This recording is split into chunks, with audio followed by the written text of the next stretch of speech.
Okay, support and resistance. Okay, so what is support? Okay, support refers to a price level, okay, where a downtrend can be expected to pause due to a concentration of demand or buying interest, okay, at that price zone. So as the price of an asset drops, demand for the asset increases, thus forming a support line, okay, or a support area. So as such, a support level is expected to act as a floor caused by a large supply of buyers in that area. It is an area on a chart that price has dropped to but struggled to break below. So for example, in this instance, okay, there is heavy buying pressure at this price zone. Okay, let's assume this is around $10. Okay, so what this shows is there's either one person, okay, one whale that is scooping up this particular asset at $10, or a group of people, okay, a large group of people, okay, individuals, okay, wanting to buy this asset at around $10. So that's the reason why every time the price reaches the $10 area, okay, is being scooped up. As it's being scooped up, okay, the price goes up again. Right. So every time it comes down, okay, someone or some group of people are scooping up, okay, that asset at $10, and then it pushes the price up again.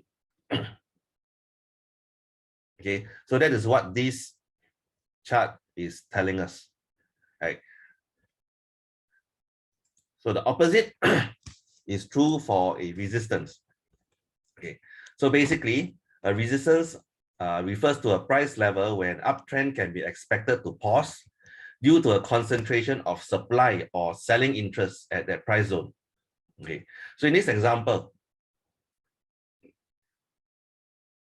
right, every time the price goes up to a certain price level, okay, let's say this is $20. Okay, the same asset as earlier example, but now we are looking at $20. Okay, every time the price reaches $20, someone or some group of people, okay, are selling their asset at that price, okay, at $20. So that's the reason why every time the price reaches $20, okay, is being pushed down. Okay, right, because there's heavy selling pressure here. Okay, every time it goes up to $20, right, that person or that group of individuals are selling the asset again at $20, okay, pushing the price down again, right? And then as the price goes up again, right, they are selling their asset at $20 again, pushing the price down. Okay. The only time where the price will break out, that means go above $20, is when this group of people or that individual has finished selling his or their asset at 20 bucks. Okay, so this is what this chart is telling us.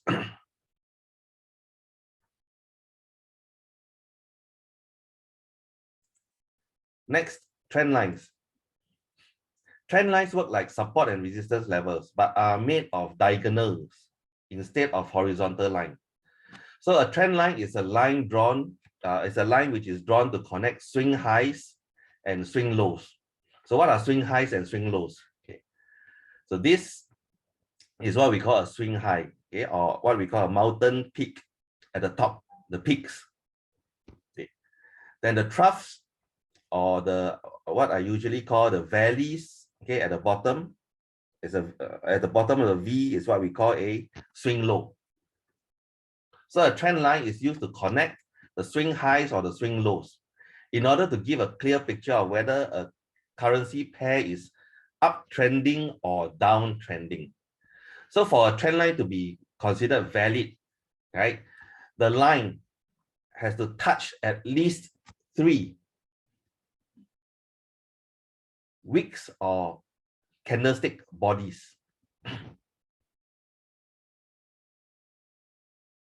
Okay, right. So this, in this example, okay, this is showing us an uptrend. Okay, the trend line is connecting or is touching at least 3 swing lows. And the opposite is true for a downtrend. Okay, the trend line must touch at least 3 swing highs.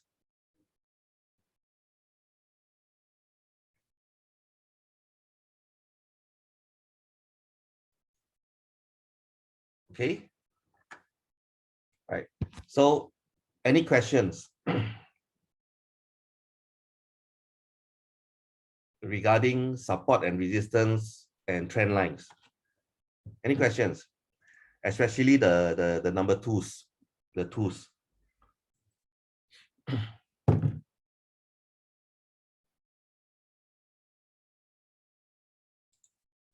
Kelvin, Yep. do we also look at the other side of the line, the trend line? Like now, okay, this slide you draw a, what you call it, a resistant trend line, right? What about the lower part of it? I mean, would it be you would draw the support trend line as well for this same like chart? Yeah. Lower low, yeah. Yeah, you can do that. Okay. Does it mean anything? The one that the other one? Yes, also. Oh, It can mean something also. Channel. I see. Okay. Thanks. Yeah. If you draw a, let's say if you draw a line at the bottom, then it becomes a channel. It means you are trading within the channel. Okay, got it. Thanks. Okay. So any questions, guys? Especially the number twos.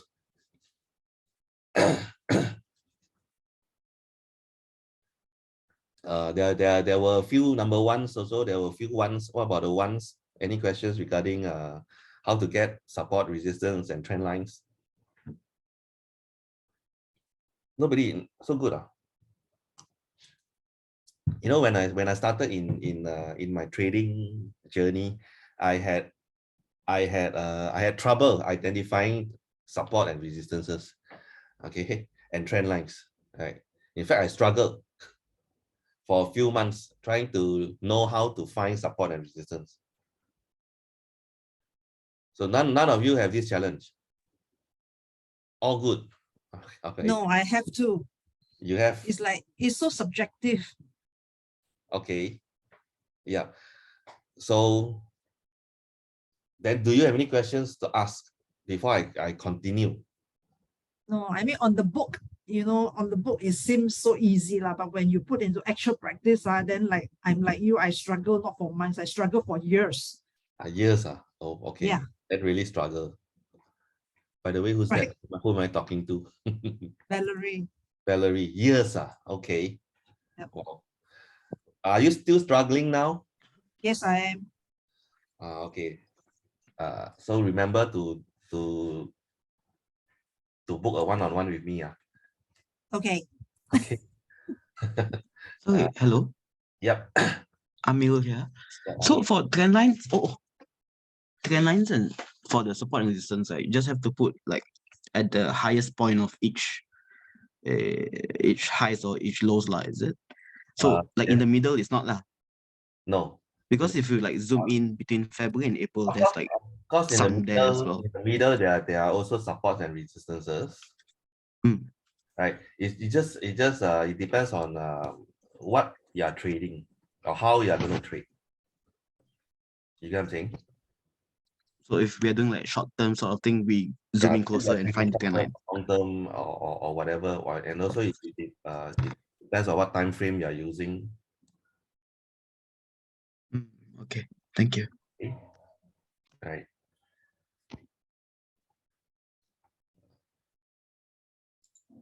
Okay, guys, when you message, try to message to everyone so that the rest of the people can learn as well. Okay.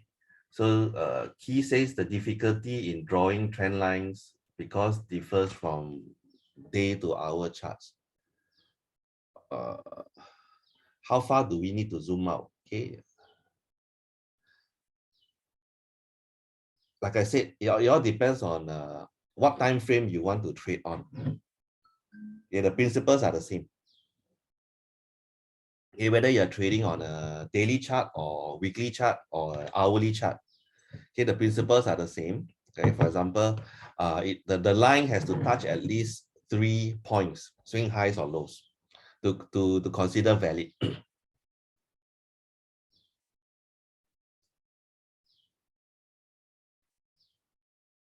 Okay.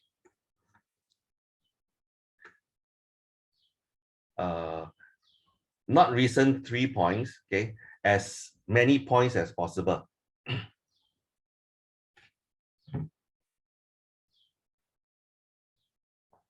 It can go all the way back to 1 year ago, for example, right?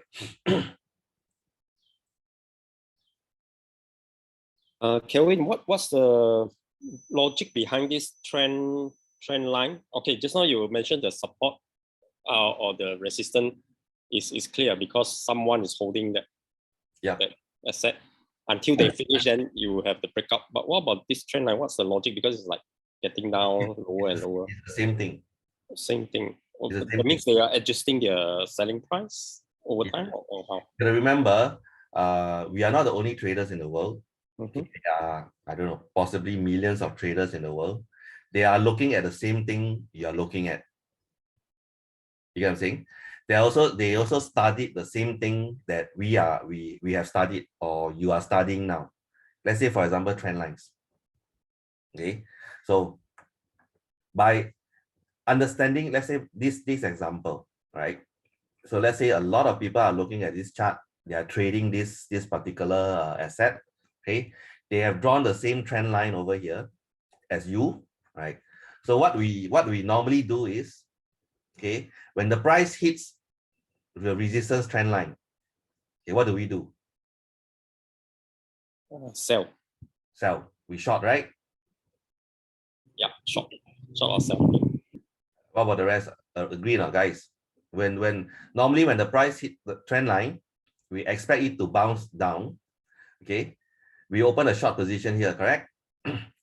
So not only you will do that, possibly hundreds of thousands of other traders who are trendline traders, they will also do that. They will also open a short position here. So if everyone is shorting here, and you go long, so guess who will die? The one who long. The one who long lah. Because everybody is shorting here. So there's a lot of sell pressure here. So obviously the price will go down. Okay, so you get what I'm saying? So that is why when you have a trend line, okay, you know roughly where to short.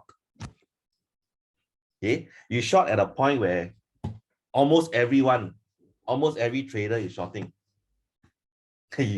Right? You don't go long when everyone is shorting. Okay, you die. But if you don't have a trend line, or if you don't understand what is a trend line, all right, then it's very difficult for you to trade because you would not know where to short. You get what I'm saying? Yeah, just have to guess only. You guess, then it becomes like gambling. Yeah. As we know, like you go to casino, right? Yeah. Okay, the casino always wins. That means the gambler always lose lah if you gamble. Yeah, exactly. House always wins. But if you are not gambling, okay, you know exactly what you are doing. You are like the casino already. Okay, so there are a lot of people out there who are gambling. People who don't know how to trade, but they want to trade. Like some of you before you come for this workshop. Hey. Okay, these are what we call the retail traders. Okay, they think it's easy to make money in crypto because they see other people making money in crypto. Okay, they jump in, like what I did in 2017. Okay, that was the reason why I lost a lot of money because I think I know how to trade, but when in actual fact I don't know anything. Okay, right. So there are a lot of such people out there. Okay, as long as we are not like them, okay, we will make their money. Because in trading is a zero-sum game. For us to make money, somebody has to lose. So as long as we are not the retail traders, okay, we make money of the retail traders, those who don't know what is exactly is happening. Okay, we are safe. We will continue to make money. All right. So resistance trend line, support and support and resistance horizontal lines. Okay, they work almost the same. Okay, just that one is horizontal and one is diagonal. Okay. Thanks, Kevin. Yeah, I think I got your point. Yeah, very good. All right, good. Yeah, thanks. Okay. So no questions. Let's continue. So, so why is it important to know how to draw trend lines? Okay, because you want to know when the trend will change. Right? Nothing goes up in a straight line. Okay, price action move up and down, up and down. Okay, same thing with the trends.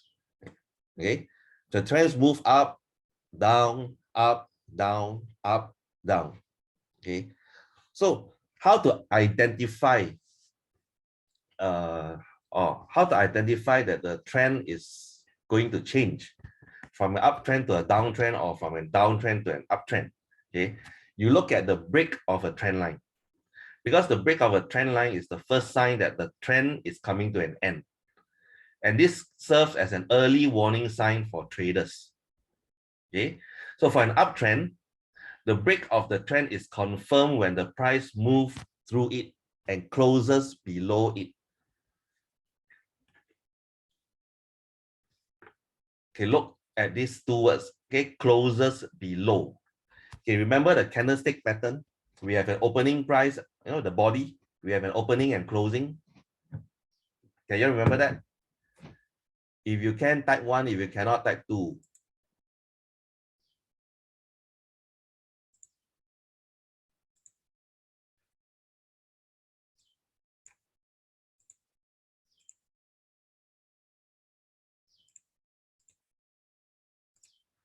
Yeah. Okay, so how to identify a break of trend? Okay, most of you type 1, that means all of you can remember. So to identify a break of trend, you need to wait for the candlestick to close below or above the trend line or the support line or resistance. Okay, remember, closes, okay, below or above, okay, depending on whether it's an uptrend or a downtrend.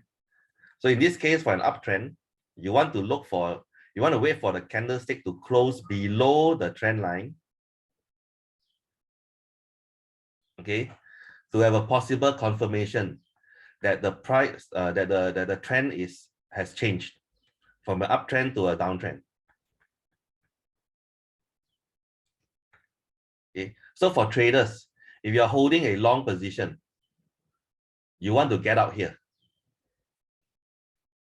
when there's a confirmation that the trend has changed. That means when there's a breakdown, okay, and the candlestick closed below the trend line. So more or less, okay, there's a possibility that the price will go down from this point onwards. So it's a sign for you to get out of the trade if you're longing. Now, if you want to short, okay, then this would be a sign for you to open a short position, because this could be a possible confirmation that the uptrend is going to go down from here. All right. Okay, then this is the opposite for a downtrend. Okay, for a downtrend, the break of the trend line above the resistance, okay, could be a signal that the trend has changed or is going to change from a downtrend to an uptrend. You just need to wait for a candlestick to close above the trend line, the resistance trend line. Okay, questions before I continue to the next indicator?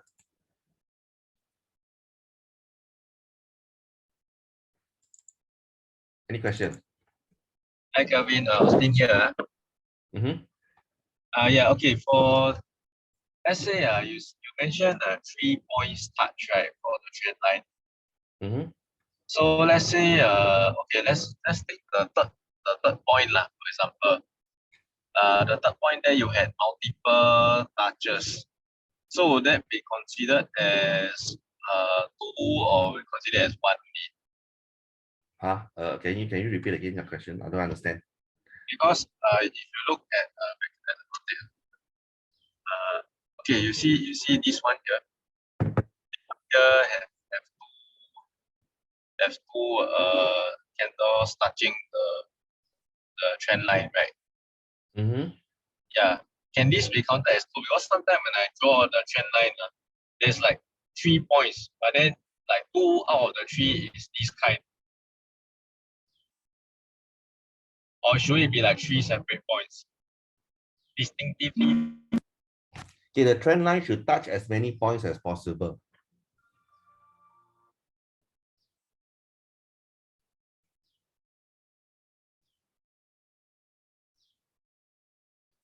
Hello?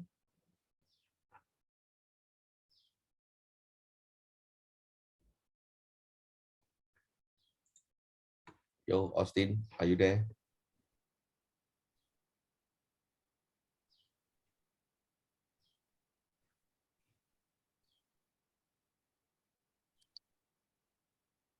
Hello, Austin. I think he has been locked out. Hello? Yeah, can you hear me now? Yeah, like I said, the trend line should touch as many points as possible. Yeah, correct. But what if in that particular case I only have that one? What do you mean you only have that one? Okay, so I only have that, let's say like the one that I annotated, like the 2 candles and one more. And plus this one maybe. And plus this one Uh-huh. Yeah. So can that be counted? Yeah. So it can be counted as well Yeah, sometimes if you cannot get 3 points, 2 points is good enough. But ideally at least 3 points lah. Okay. Obviously, the more points, the stronger the line, the trend line is, or the Okay. support. Okay, let's go in. Okay. Yeah, Kelvin. Yep. Can I ask a question, Adrian here? Yep. So this is only when we see a very clear uptrend or downtrend, right?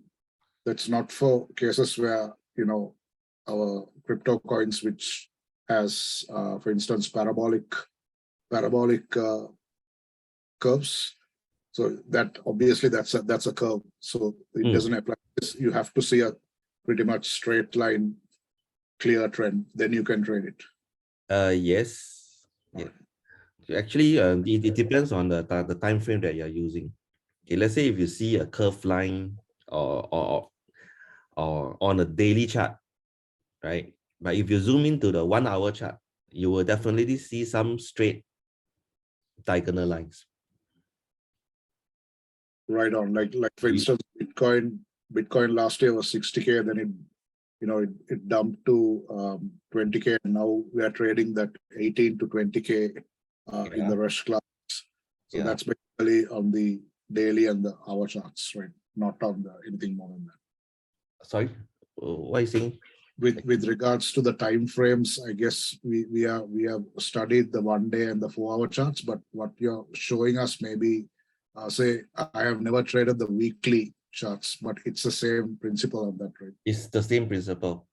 It's the same principle. Just that if let's say on a higher time frame chart, okay, your entries and exits would definitely be lesser than if you are trading on a 1 hour chart. That means the frequency at which you go in and out the market, will be totally different. All right, got it. Thanks.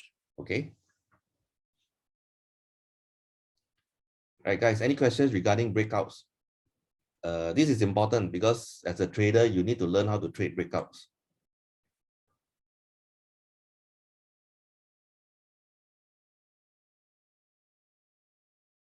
No question. Okay, right. No questions. Then continue. Wait, let me see. David asked when to use the lower or higher time frame trend line. As I mentioned, it depends on what time frame you want to trade. Okay, do you want to trade on 1 hour or 4 hours or daily charts? It all depends on you. Like for example, I like to trade on a hourly chart for futures. Okay, but for spot market, I like to trade on a 4 hour or and higher time frame.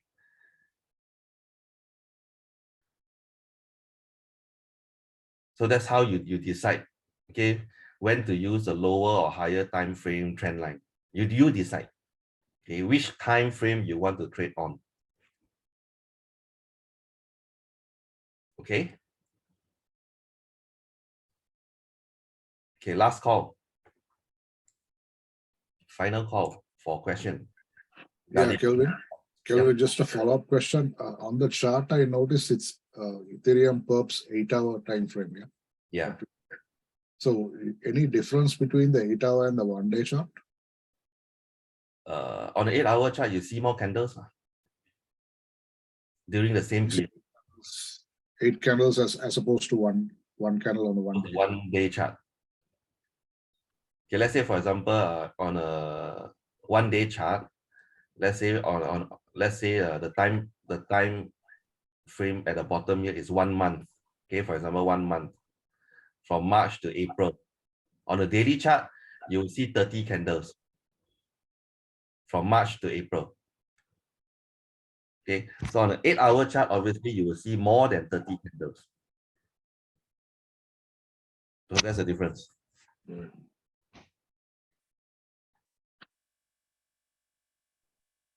And is the assumption that if we switch to the 4-hour chart, we see 2 candles per day? That is 2 4-hour time slots, right? Double the candles because this is 8-hour chart. So on the 4-hour chart, you see double the candles in the same period. Let's say March to April. Right. Okay, so the more candlesticks the more candlesticks you see, right, you get a micro picture of what's happening in let's say in 1 day or in 1 month.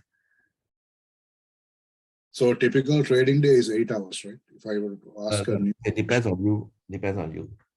No. For me, Sorry. Okay. normally I trade 1 hour for futures. Okay, and for spot trading, okay, I trade 4 hours and above. No, I was confusing between the crypto market and the stock market, yeah, because crypto market is 24/7. That's why I was confused on this. But stock market, yeah, 8 hours, it's an 8-hour typical trading day, whereas crypto, it can be 24/7, yeah. Yeah, and also it depends on how long you want to hold the trade. Right, got it. Right. Right. So if you want to hold the trade for like weeks and months, for example, okay, then you don't need to trade on a 1-hour chart. You trade on a daily chart. But if you want to hold a trade for, let's say, less than 1 day, or for my case, maximum 3 days, then it's impossible for you to trade on a daily chart, right? Okay, you must trade on a smaller time frame, like a 1-hour chart. So it depends on you as a trader, right? Depends on your lifestyle actually. Okay, how often do you want to trade? If let's say, for example, you only want to trade 2 or 3 times a month, okay, 2 or 3 times a month, then you don't use a 1-hour chart. You get what I'm saying? You stick to a daily chart. But if you want to trade like 3 to 4 times a week or more, okay, then you go to there's no point using a daily chart to trade, right? You should use a 1-hour or 4-hour chart. Of course, if you want to trade 3 or 4 times a day, then you go lower than 1 hour. So it all depends on you, your lifestyle. How often do you want to trade? Okay. So if no questions, let's continue. Okay, really no questions regarding breakouts, guys. Okay. Okay, right. So let's continue. The next indicator, stochastic RSI.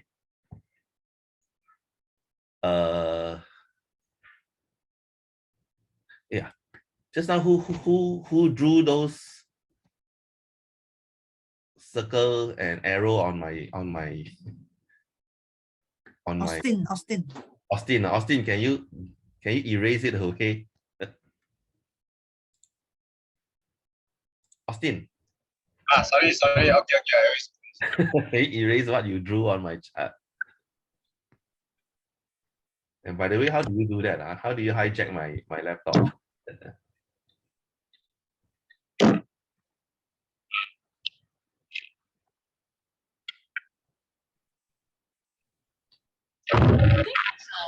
There's a setting you can set to disable annotations. Okay, where do I set?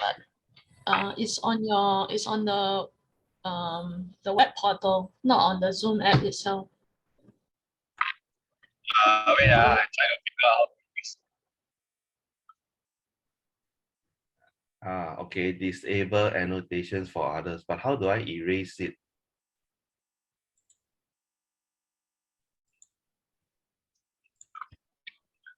How do we even draw on the screen in the first place? I don't know. Go to click what?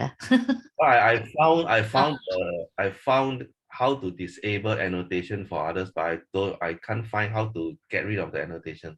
Austin, I think you have to click the annotate, then clear annotations. It's at the top of your screen. Yeah, I think if not, you see 3 dots or something, then you click on it. There is a eraser. Okay. Yeah. I try to use the eraser. I cannot erase it. Yeah, I erased already. I erased you, Justin. Okay. Sorry. Okay.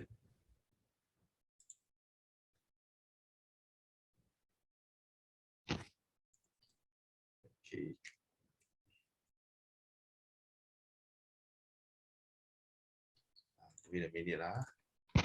Okay, disable annotation. Don't want to let you draw anymore, Austin.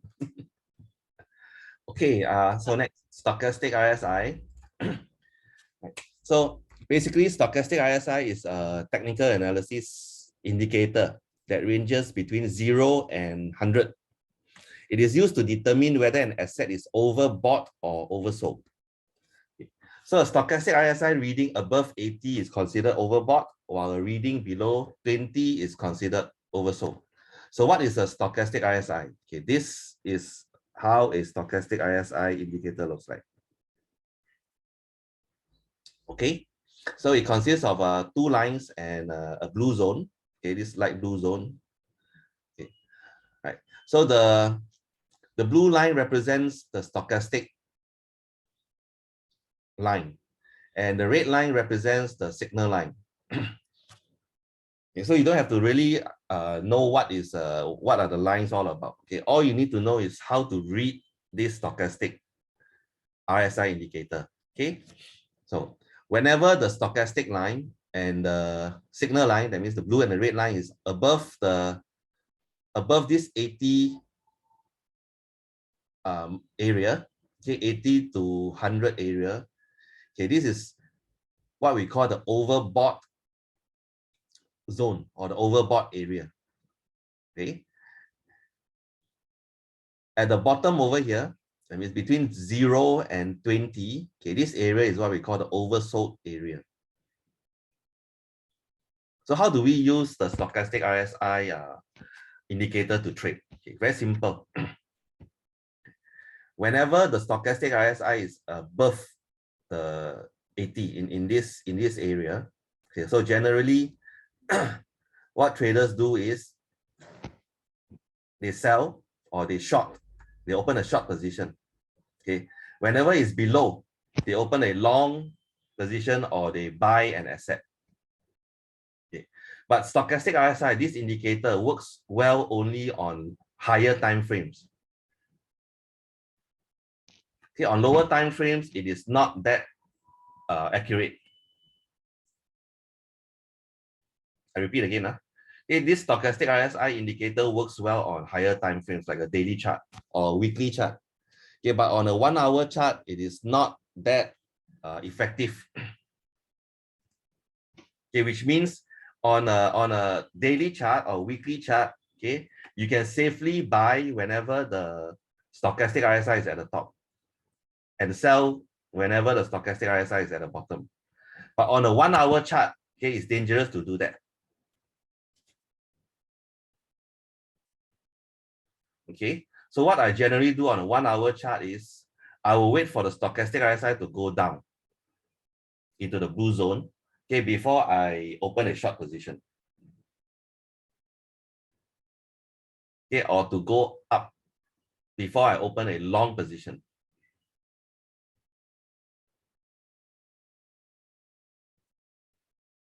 All right. Then you can see there are crossovers here. That means the blue line crossing above the red line or the blue line crossing below the red line. So whenever there's a crossover, let's say for example, the blue line crossing below the red line, okay, I take it as a warning sign for me that the price could come down. I say could because there's no guarantee. Okay, why there's no guarantee? Because sometimes the stochastic RSI can go horizontal like this. I call it swimming, go for a swim. Okay, it goes horizontal. So when it goes horizontal in this case, instead of coming down, okay, the price continues to go up. So if you blur thinking that, oh, the stochastic RSI is at the top, okay, I sell or I short, I open a short position. What happens is if you open a short position here, okay, as you can see, what happens is the price continue to go up, right? You lose money. Right? So some traders, this is what they do. Once they see the stochastic RSI at the top, oh, they open a short position. Okay. So the dangers is this could happen. You open a short position and the price continue to go up. Okay, you'll be losing money. So that is why I will wait for it to come down. Okay. First, I will look for a crossover. Okay, to let me know that there's a possibility that the price will come down. Okay, but no guarantee. Okay, I want to wait for a confirmation. Okay, I want to wait for the price. No, I want to wait for the stochastic, the blue line to come down and the red line to come down into the blue zone. Then only I will open a short position. Okay, like in this case over here. I'm not going to do anything here, which means I'm not going to do anything here. I will only take action when I see that the stochastic, the blue and the red line has crossed into the blue area. Okay, that means I will only open a short position here. Okay, the newbies will open a position here, okay, or here, because they see this thing at the top. And they will be losing money because the price continue to go up. Okay, right. The experts, they will wait, or I say the patient traders. Okay, the impatient ones will get in here, right here, and they will lose money. The patient trader will wait for it to come down, and then open a short position here, and the patient trader will make money. So be patient, don't be impatient. Especially if you want to trade using the stochastic RSI. Okay, so the opposite is true for longing. Okay, I will not do anything as long as the stochastic RSI and the red line is in this area. I will wait for it to go into the blue zone. Then only I will open a long position.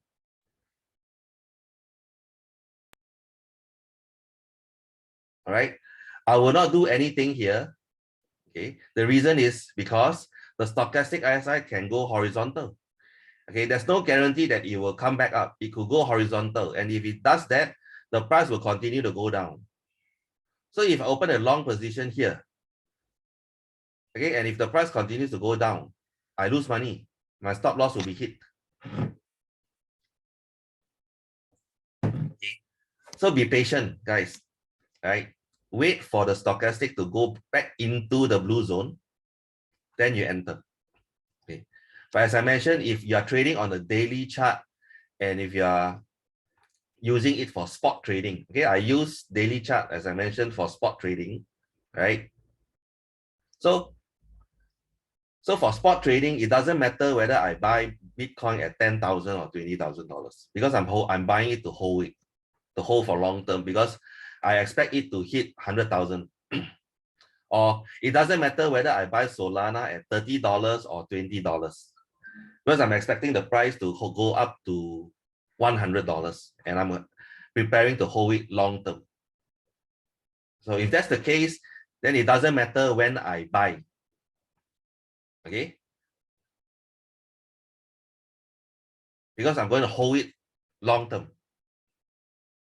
Okay. But for trading futures, okay, it matters when I buy, because most of us, I mean, we will be trading with leverage, right? 1% up or down, okay, if you're using 20%, 28 times leverage, 1% up or down represents 20% win or lose. Okay, so it's very important to get your entry correct, right? Because a 1% down like this, for example, if this is 1%, okay, and if you're on 20x leverage, you're already at a loss of 20%. If you enter too early. Okay. Sometimes this candlestick could be 2% or 3%. On a 20x leverage, that represents 40 or 60% drop, just like that. Okay. So that's why I'm patient when I trade futures. Okay, you can say I want to make sure lah, okay, that the price is going up, then I enter. If I'm not sure, I will not do anything. I will wait. I will wait for confirmation. All right. Okay. Okay. Questions regarding stochastic RSI before I move to the next section.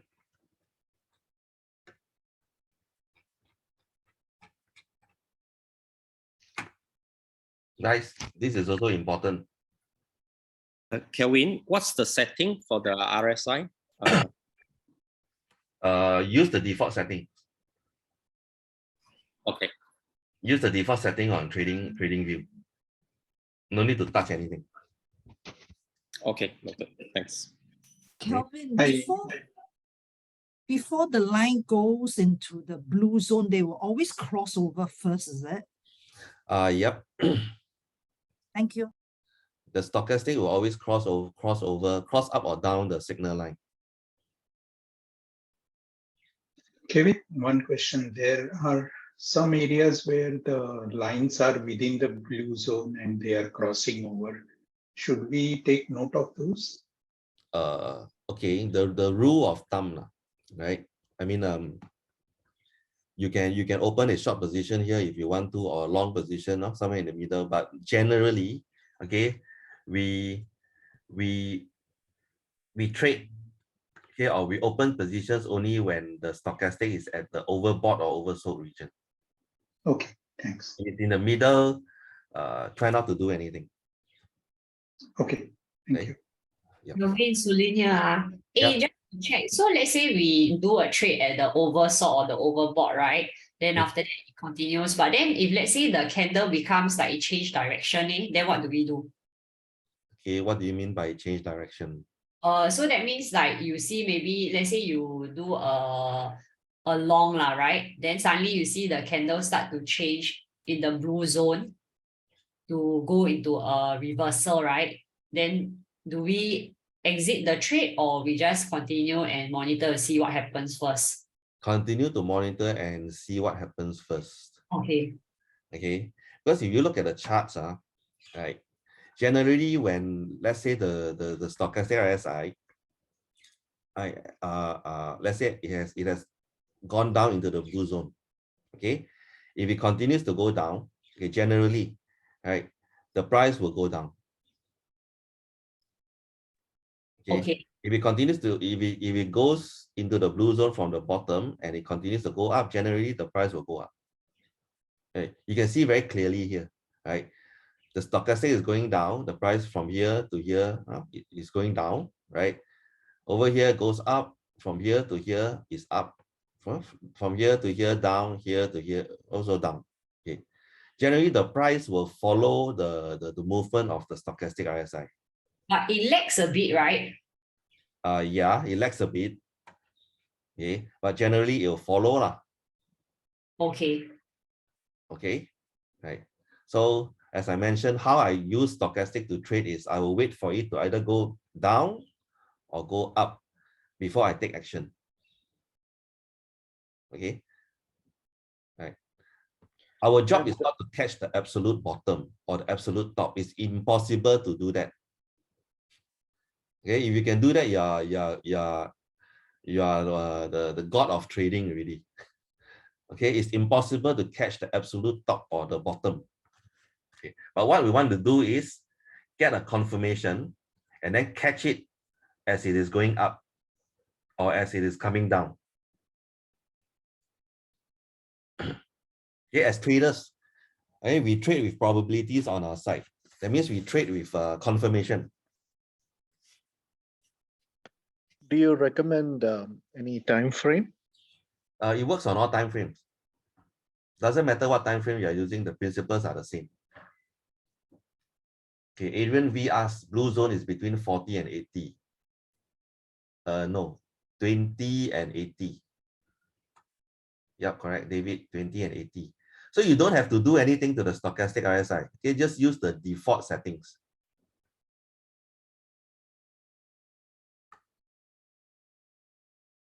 Just to understand, like you're using a 4-hour time frame here, right?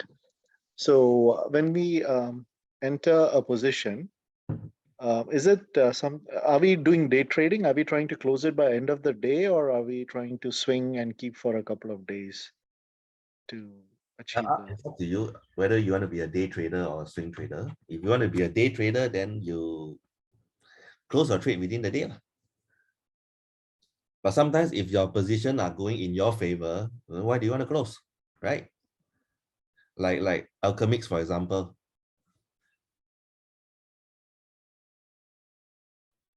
Okay. You get what I'm saying? Yeah. Yeah. Kelvin, can I check for the RSI, right? Because like they are talking about the time frames, right? So of course, best if let's say you do the 1 hour and the 4 hour, the time frame, the RSI is showing the same direction. But if it's not showing same direction, Can you repeat again? you know the stochastic RSI, right? Sometimes on the 1 hour and the 4 hours, it might be different directions. Yeah. Then how do you like try to validate and go in, or like 1 hour is shorter trades and then 4 hours is like longer trades? Okay, preferably both are in the same direction. Preferably. Because if both are in the same direction, then you get a stronger signal. Okay. So it's better to take those trades rather than the one is up, one is down kind. Yeah. Unless you got no choice on the day itself, every chart you see is one up, one down. Yeah, sometimes like that. Yeah, then you have a decision to make whether to trade on that day or not lah. You can choose not to trade. Yeah. Okay. Or you can take some risks in trading some certain charts. Okay, remember as a trader, it's entirely up to you what you want to do. Okay, at the end of the day, right? Whatever Rash and I teach you guys, at the end of the day, you have to formulate your own strategies. You get what I'm saying? Like for example, I like to trade when the stochastic is coming down or going up. Okay. However, you may not like to do that. Okay. You may like to trade as long as it's down, you long, up here, you short. You may be that kind of trader. Nothing wrong with that, right? If your winnings, if your trades are consistently winning trades, by doing that, right, then stick to it. Okay, if you do that and you realize that you're consistently winning, then stick to that strategy. Okay, but if you do that and you realize that you're consistently losing, or maybe it's only 50-50, right? Then you may want to change the way you trade. You may want to change your strategy. You get what I'm saying? Okay, there's no right or wrong in trading. It's entirely up to you. That's why you guys need to trade as much as possible when you're new, okay, to find what is comfortable for yourself. Okay, what kind of strategy is comfortable for you? Okay, which particular strategy that you like, for example. Okay, and finally formulate a set of rules and then stick to it. Okay, I can't tell you how to trade, but I can tell you how I trade. You get what I mean? Okay, I hope you understand.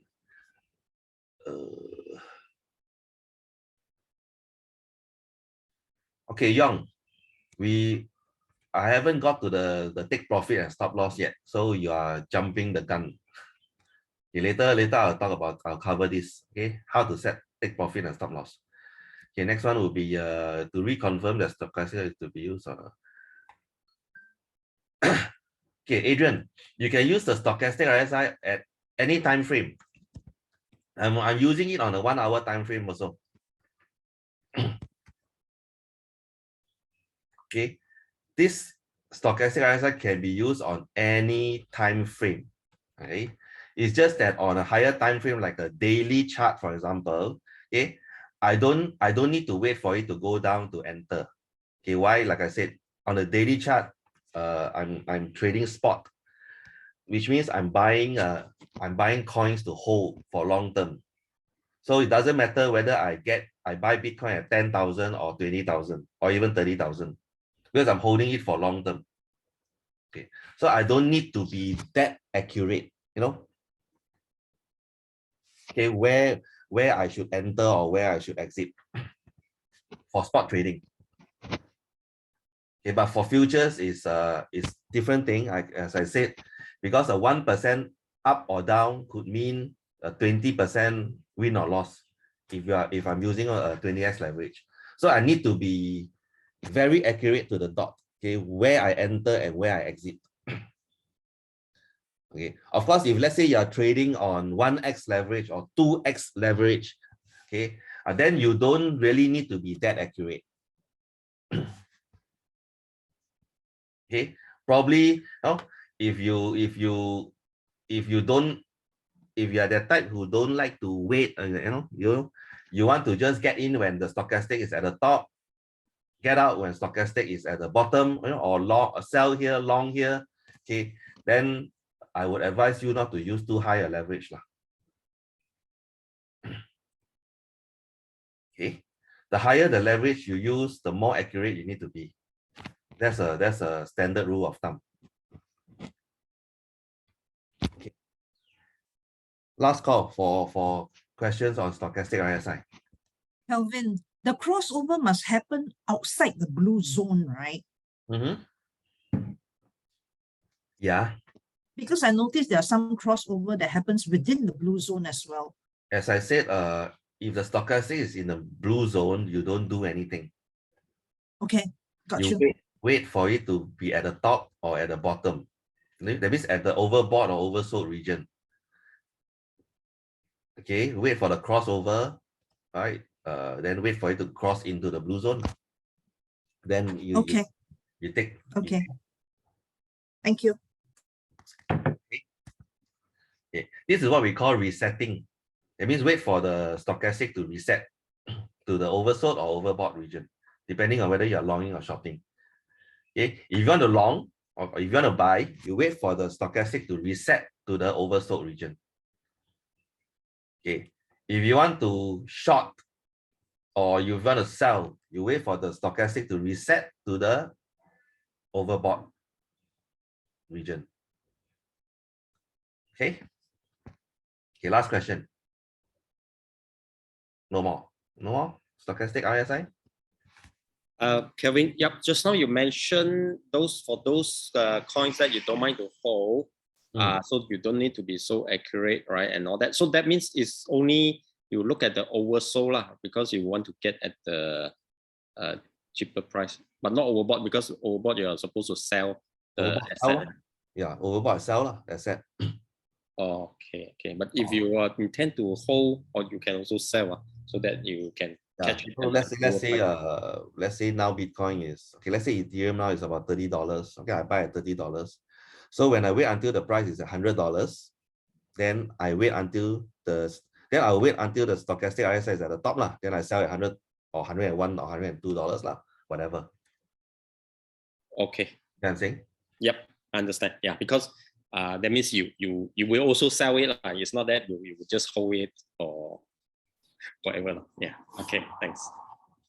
Yeah, just on that note, can we do options for this? Like, let's say when it's overbought, I want to sell a call, or when it's when it's overbought, I want to sell a call, or when it's oversold, I want to sell a put. Technically speaking, okay, charting works for all asset class, whether you are trading gold, whether you are trading stocks, whether you are trading options, all right. The principles are the same for technical analysis. Okay, Okay. but however, disclaimer, okay, this one please check with Rash because he's the options expert. I'm not. Okay, right. But technically speaking, charting is all the same. Okay, whether you even if you are trading oil, okay, if you are using trading chart to chart the movement of the price of oil, okay, the principles are the same. But in Bitcoin, there is no options, is it? Like when you say Ethereum, or is there a way where you can? Don't have, not yet. Not yet. Okay. Cool. No. Actually, there is. You can trade options on Bitcoin and Ethereum. Okay, but I need to find out where it is. But anyway, don't trade options for Bitcoin and Ethereum lah. Okay, I just trade futures. It's much simpler and easier. You link options to stocks. Yeah. And do you look for volume? Do you look for if there is enough liquidity? Not exactly lah. Not really. But of course, it's preferably you look for assets which have high volumes lah. But that is not that important to me. Volume. All right. Yeah. Thank you. But then, having said that, okay, don't trade assets that have practically no volume, right? So, what's the minimum you would recommend? Like minimum. Actually, for me, there's no minimum. But if you want me to give you a figure, not lower than 100,000. So, is that a daily volume? Daily volume of 100,000. Okay.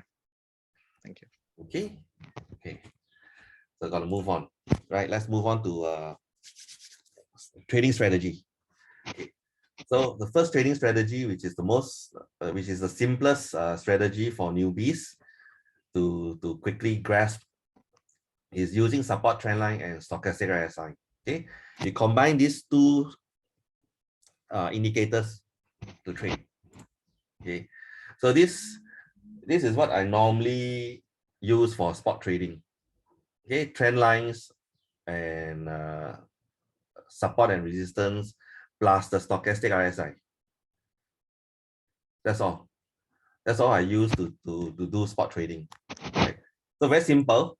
Okay, as I mentioned, my rule, right? My rule, okay, you can follow or you cannot follow. It's up to you. It's entirely up to you. As I said, at the end of the day, you come up with your own rules. You come up with your own strategies. But for me, okay, how I trade is, okay, whenever the price is at or near, okay, a support trend line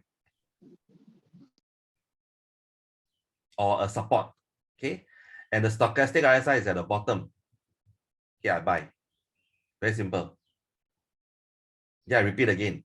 Okay, whenever the price is at the bottom, is touching or near the support trend line, okay, and the stochastic RSI is at the bottom, I go in, I buy.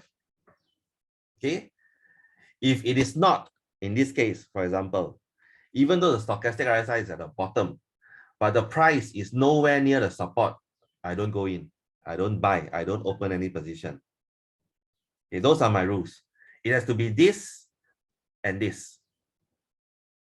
Okay, one or the other, I don't trade, I don't buy. Simple. I mean, those are my rules, right? Okay, some of you may go in here or here. Okay, it's not wrong, right? Because you will still make money. Okay, but my rule is it has to be touching the support or near the support, and the stochastic has to be at the bottom. Okay, very simple. Kelvin, Yuta here. One question. You said at the support end when the stochastic is at the bottom, then you buy, not at the middle. But if you zoom in on the 1 hour chart, right, this particular point where it's in the middle can have a support, right? Yeah. Yeah. So if you zoom in on a 1 hour time frame, maybe at where you initially show the middle portion, if there's a support, then you can still do the support plus the RSI method, right? Yeah lah.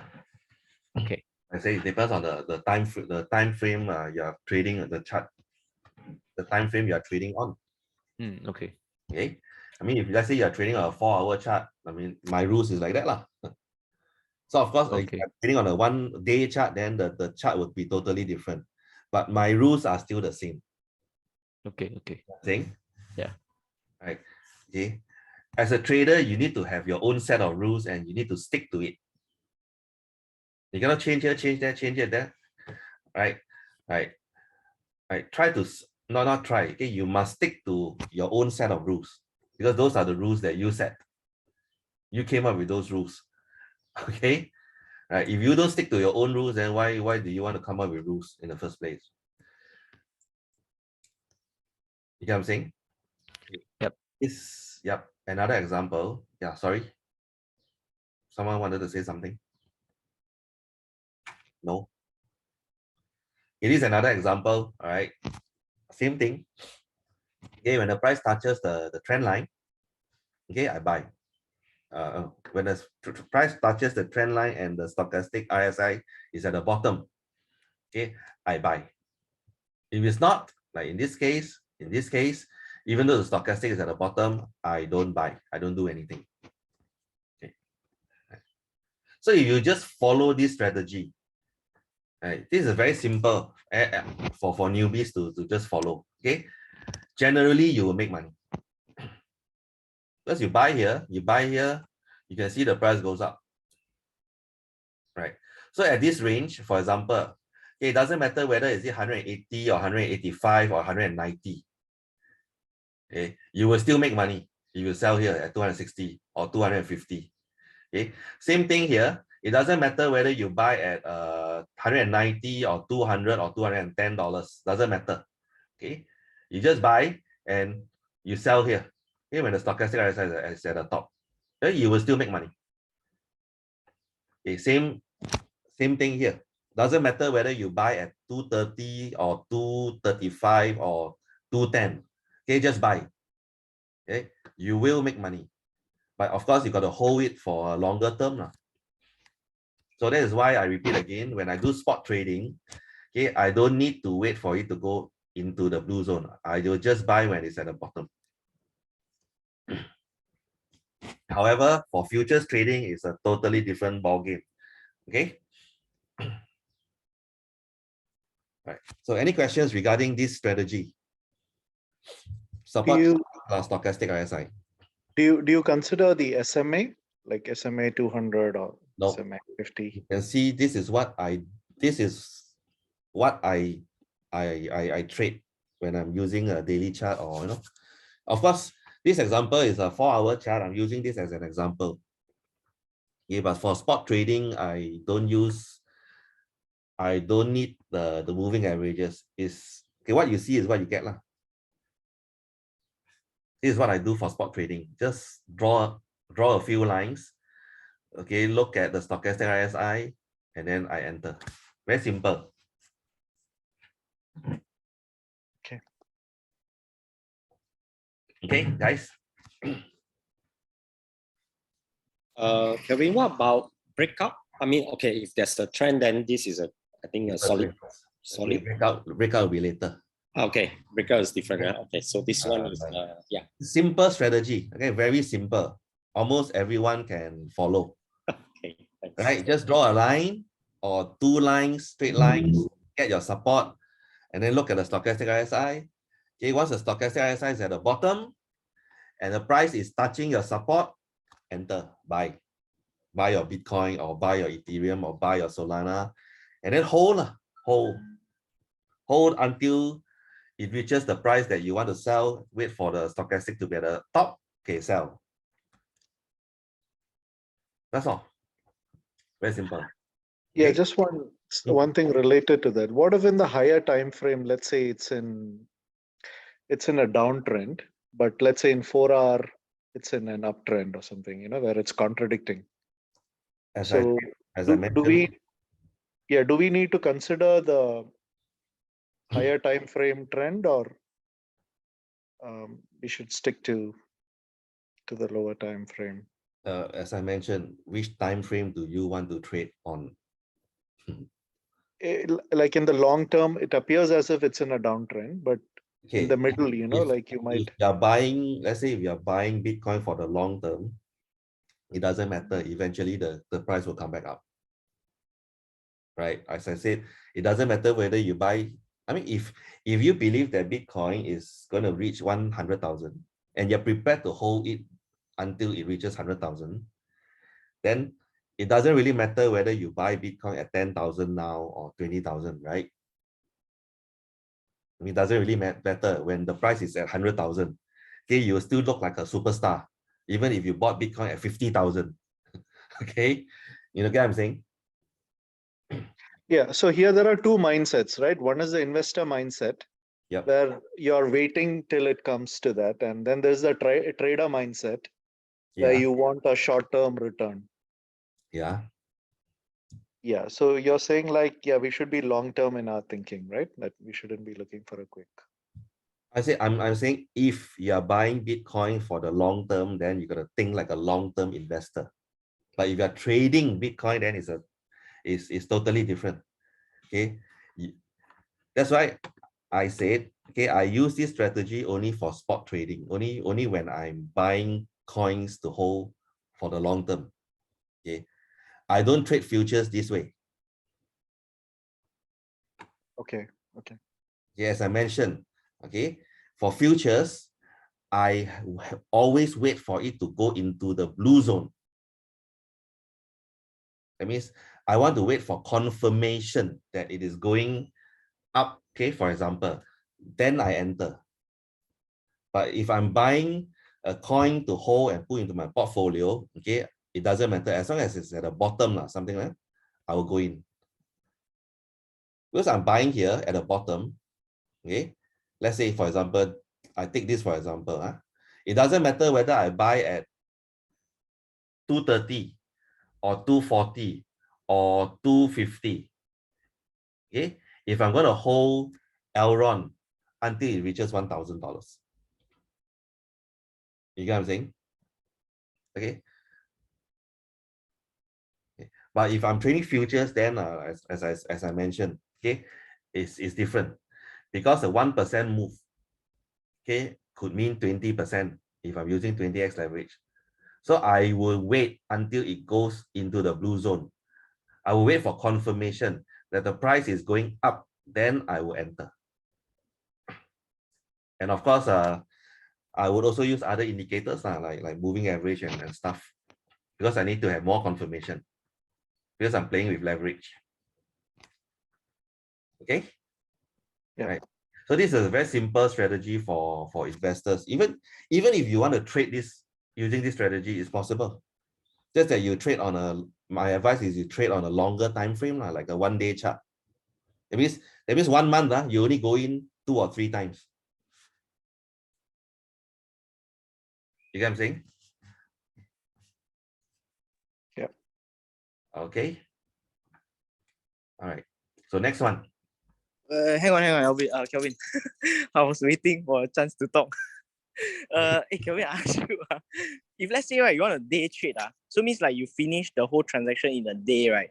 Yeah. Usually, what time frame you will see? Like daily, 4 hour, 15, 4 hour, 1 hour, or 1 hour.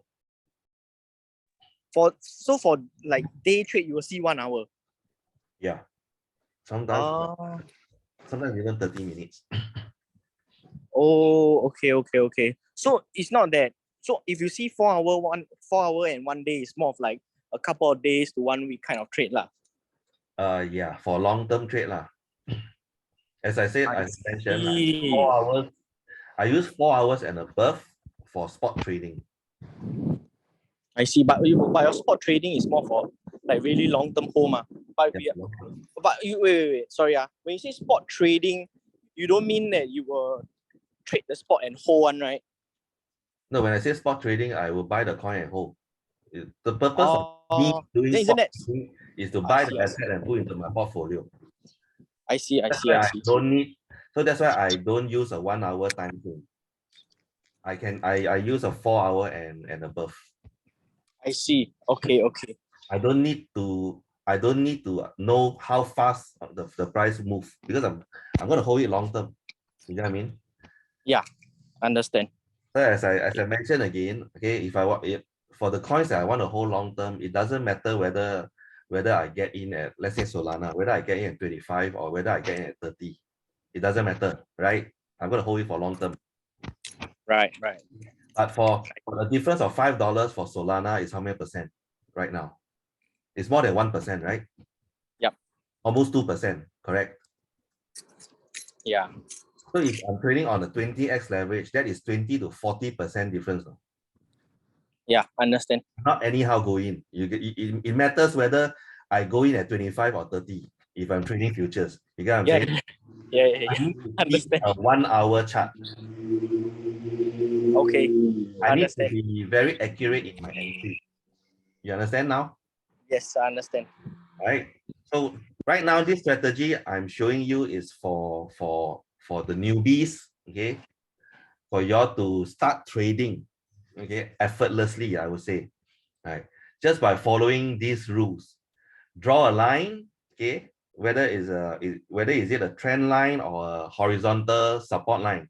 Just draw one line and then wait for the price to touch the line or near the line, and then look at the stochastic. If it's at the bottom, okay, buy. Simple. Right. No need to go into details. Okay, just buy and hold. Hold until the price goes up, the stochastic is at the top, okay, you sell. That's it lah. Very simple. So when you draw the trend line, right, it is for how many months? Like, do we consider minimum 3 months or 6 Draw months? as long as you like. Draw as long as you want. Okay. Just draw as long as you want. Okay, once the price touches your trend line or your support and the stochastic is at the bottom, you just go in, buy. That's it. Okay, this is for simple trading. Okay, for simple traders, or for traders who don't have time to trade. You can only, probably you only trade 2 times a month or 3 times a month. This strategy suits you. Stick to it. Okay, trading strategy 1. Just stick to this strategy. If you want people, sorry. So Kelvin, for those trade call that we receive on the phone, right, we should actually be looking at 1 hour or even shorter time frame of chart, right? Okay, normally when I give you signals, I'm looking at a 1 hour chart. Okay, thank you. Yeah. Okay.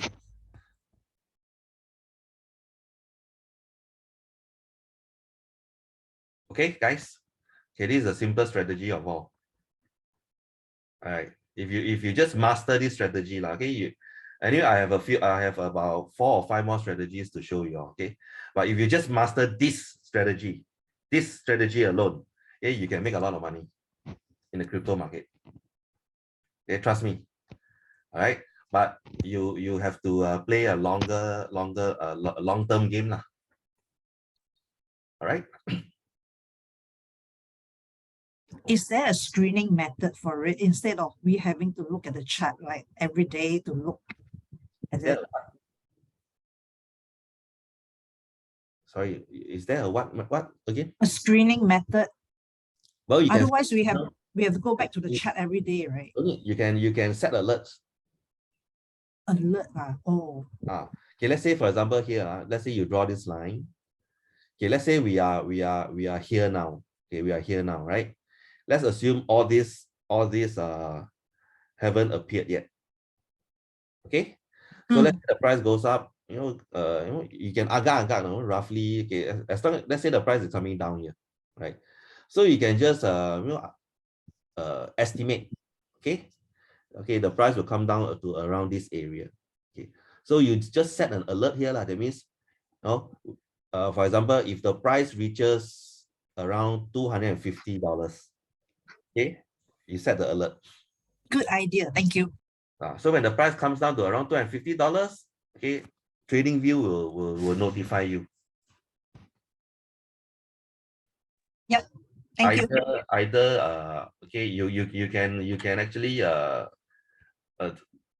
choose the settings. Okay, how you want to be notified. Okay, you can choose to be notified via the app. Okay, with TradingView has an app, so you need to download the app. Okay, or you can choose to be notified by email, or you can choose to be notified on the chart itself. Yeah, you get what I'm saying? Okay. Yeah, so set alerts. Okay, got it. Thanks. All right. Okay, so the next strategy is okay, we call it resistance breakout. Okay, still we're still on the topic of spot trading, right? That means we only can make money when the price goes up. Okay,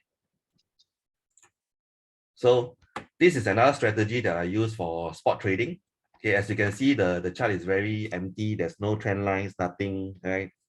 No complicated lines.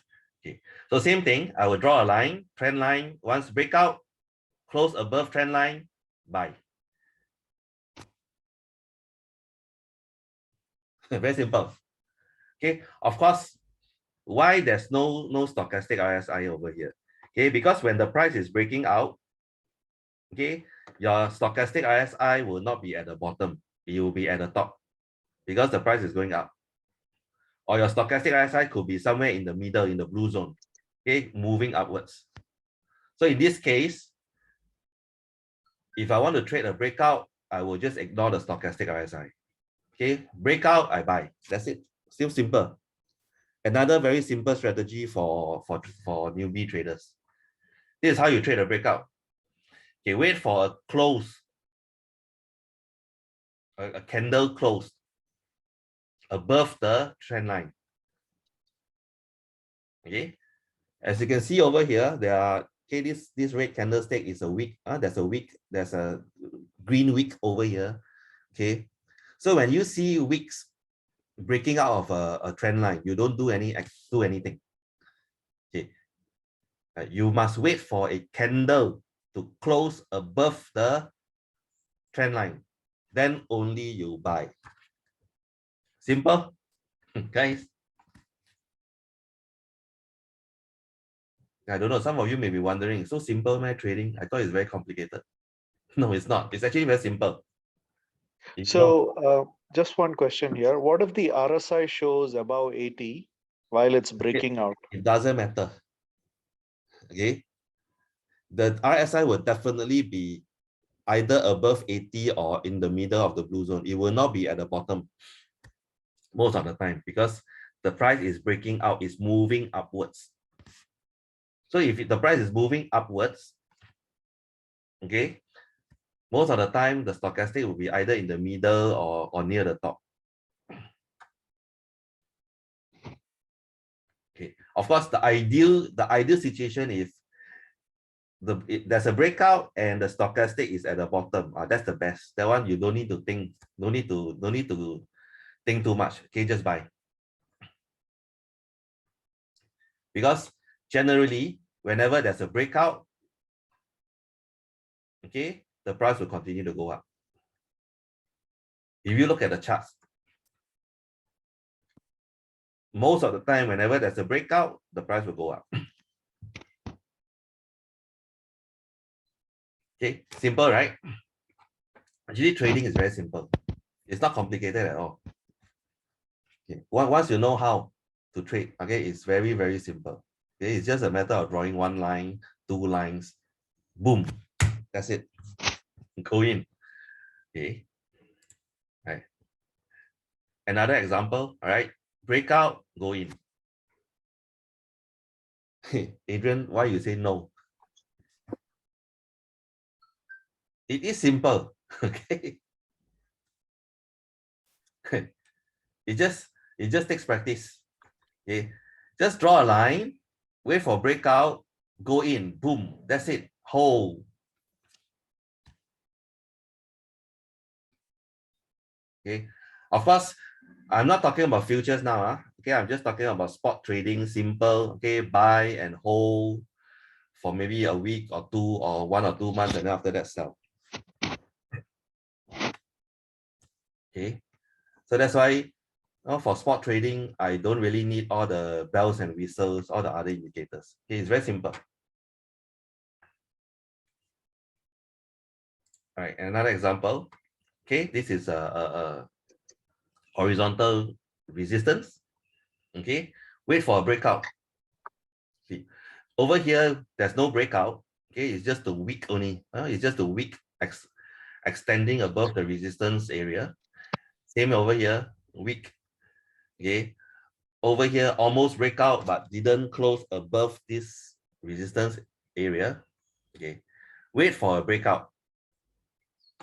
Okay, you see, even though this candlestick is so long, okay, even if you buy at this area 1008 okay, you will still make money, okay, in the long run, because it is a breakout.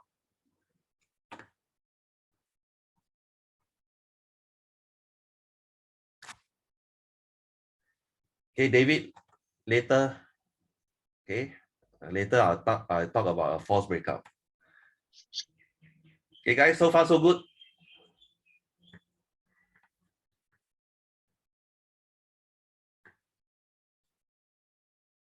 Anyone has any questions so far? Trading breakouts.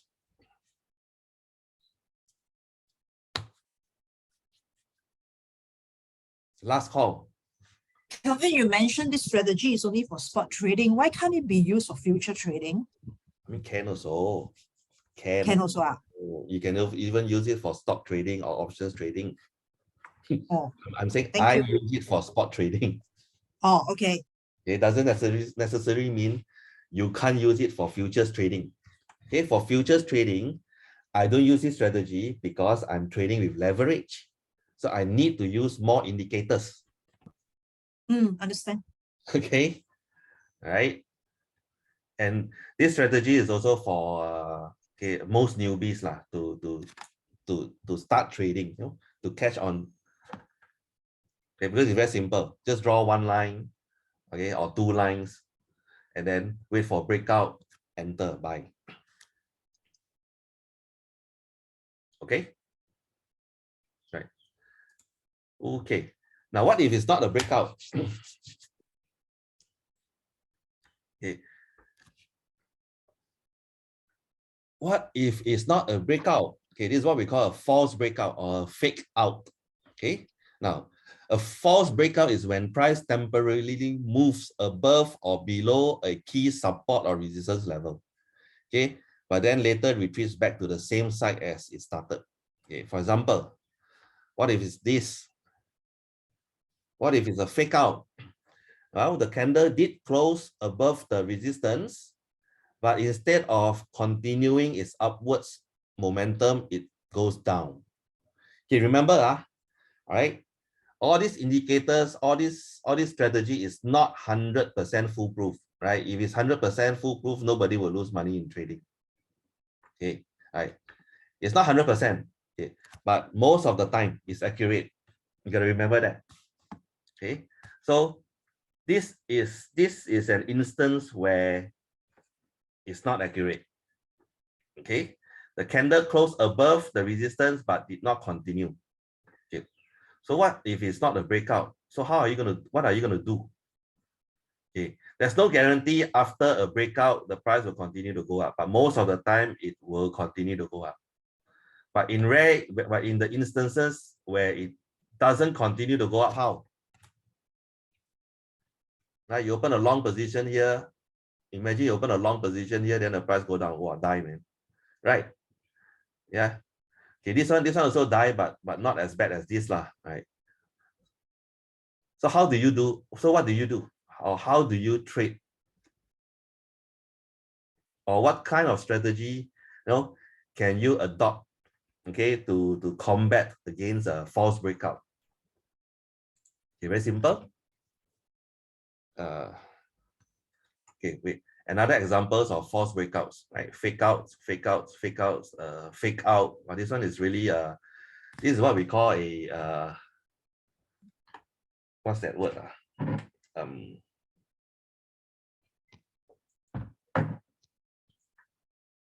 A dead cat. Yeah, bull trap. Right. This is what we call a bull trap. It traps all the bulls. Okay, you think the price is going to go up, you open a long position here, then the price come back down. Phew. Okay, all the bulls are killed. Right.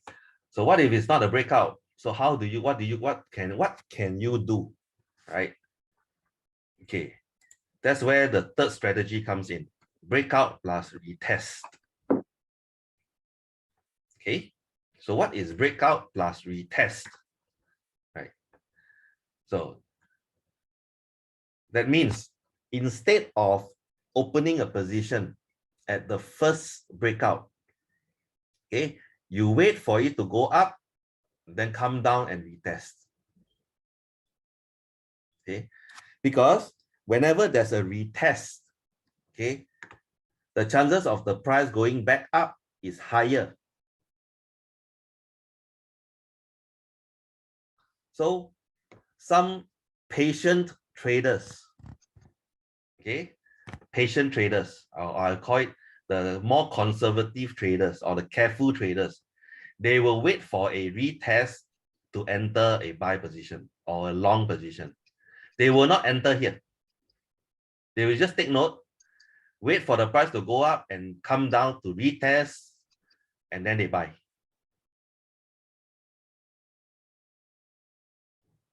Okay, or you can call this the kiasu traders. Okay, right? Okay, they wait for a retest, then they go in. So why don't they go in here? Because it could be a fake out. Okay, because fake outs do happen. Right? We have just seen a few examples. Okay, fake outs do happen, and it happens all the time in trading. Okay, so that's why some traders, they would rather wait for a retest to enter. Okay, another example, right? Candle close above resistance, right? But then it comes back down.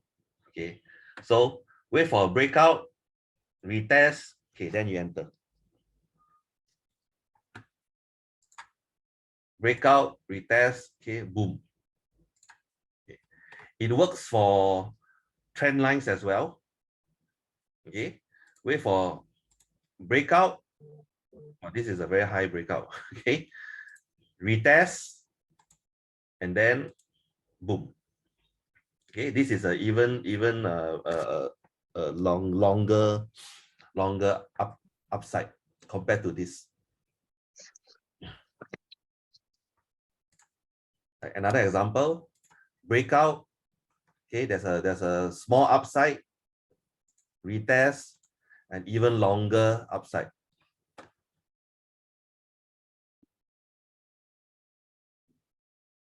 Okay, guys, question regarding this strategy, breakout plus retest.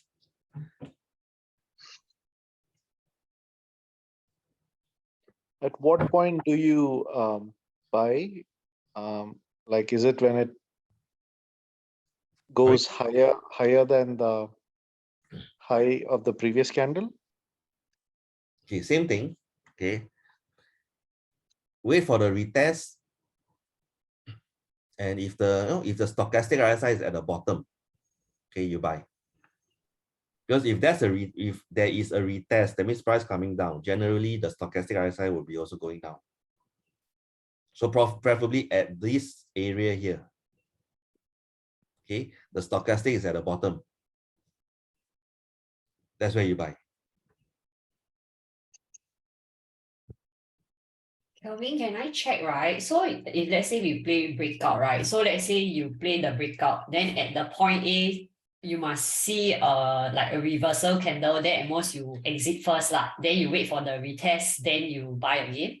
No, this strategy is you don't buy here, you buy here. Oh, so cannot buy at the breakout part lah. You must. Not. Okay. This strategy is you don't buy here, you buy here. Okay, understand. Okay, if you want to use this strategy, okay, you don't buy here, you wait for a retest to buy. I mean, of course, you can buy here, but that's another strategy. We don't talk about that now. We talk about this particular strategy. You buy at the retest. You don't buy at the breakout. Understand? Yeah, understand. At the end of the day, at the end of this workshop, I will teach you all the different strategies that I use. Okay. And then you decide whether you want to combine all strategies into your own strategy. Okay. Or you want to combine one or two. Okay. Or whatever. Okay. It's entirely up to you. Okay. I will share with you all the strategies that I use to trade. Okay. In my trading journey from 2017 until now. Okay. Kelvin, one question. If let's say at point B, the retest don't happen, instead it break down, then what happened? You tell me what happened. Cut loss. Don't enter lah. That's why you need to wait for the thing to bounce up. Okay. That means you still look at the charting pattern, find the hammer first. Yeah. Okay. Correct. Okay. This is like trading on support, right? This is a support, right? You want to wait for it to bounce, then you buy, ma. Right? If it goes down, if it breaks down, you don't do anything, what? So that's why you need to wait for the bounce. Okay. Okay. Preferably there's a green candlestick. Wait for the bounce. Okay. Hi, Kelvin. Can you hear me? Yeah. Yeah. So if it doesn't retest, let's say after part C going sideways and then there's the breakout, and if it never retests, do you look at those few candles to enter, or you just don't enter because you don't feel comfortable that it doesn't retest? What if there's no retest, right? Yeah. Okay, later. Next, we'll talk about that. Okay, guys, this happens all the time. Breakout and retest. I mean, you need. I mean, if you want to trade, you want to be a good trader, you need to know how to trade a breakout and retest. Okay, because a breakout and retest is a very strong signal that the price will continue upwards or downwards. Okay, I mean, if it's downwards, then it's called a breakdown and retest lah. Okay, if it's going upwards, it's called a breakout and retest. So you need to know how to trade this. Yeah, it's a very powerful strategy and also a very simple strategy. Okay. Last question, last call for questions regarding this breakout plus retest strategy. No? Okay, then I continue. So what if there's no retest? You sit there and wait and wait and wait and wait, and then the retest doesn't come. Damn, you miss all this profit. What the hell, you sit there and wait. The retest don't come, no? And by the time you realize that the retest is not going to come, you already miss a lot of profits to be made. Okay, and just for info, if you miss a pump like this, don't go and chase it. All right, just let it go. Okay, so there are some traders. Okay, they strictly trade on retest. Okay, they are willing to forego such profits. Remember, I talk about rules, right? If let's say your rule is you only trade on retest, that means you only trade on retest. You don't care. Okay, some traders are like that. Okay, They only trade on retest, which means they are willing to forego this kind of profits lah. If there's no retest, so be it. They look for another trade. They look for another coin. There's nothing wrong. Like I said, it's entirely up to you, your own strategy. So what if there's no retest? Then how? Well, I have a strategy for that. Here I call it the 50-50 breakout plus retest. Okay, it's very simple. Okay, at the first point of breakout, you put 50% of your capital for the trade in. Let's say, for example, if let's say you have decided to put $1,000 as capital on this Ethereum trade, okay, $1,000, you set aside for this trade. So at the first breakout, you put $500 in. Okay. Then at the retest, you put the rest of the 50%. That's it. Okay. So it's up to you what percentage you want to put in. Okay, you can put in 30, 70, 70, 30, 60, 40, entirely up to you. Okay, but this strategy is you put some money here and then you put the rest here. Okay, but for Kelvin, will you retest more than once? Will there be a time where you retest more than sometimes once? it retest more than once, but generally once it retests and it doesn't come back down, the price will continue to go up. Okay, if it retests and retests another time, then too bad lah. Okay, but generally one time the price will go up. Okay, so why do I put 50% here? Okay, very simple. Just in case this is a fake out, for example, right? If it's a fake out, okay, I only lose money here. That means I only lose 50% of my capital. Okay, multiply by whatever my stop loss is. Okay, right. That means I don't lose my entire capital on this trade. I only lose 50% here. That means I still have money to make back my losses.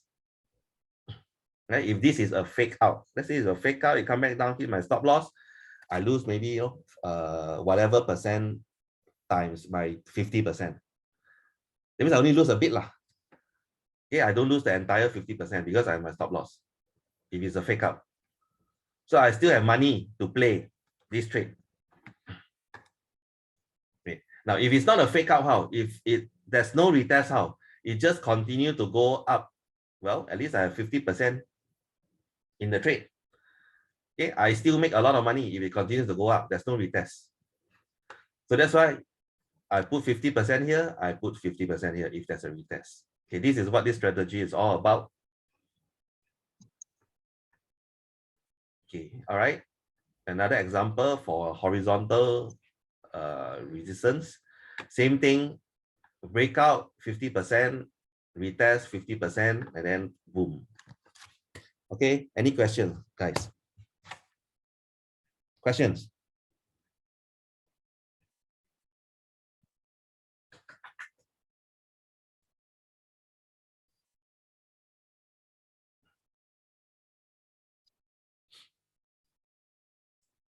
No questions?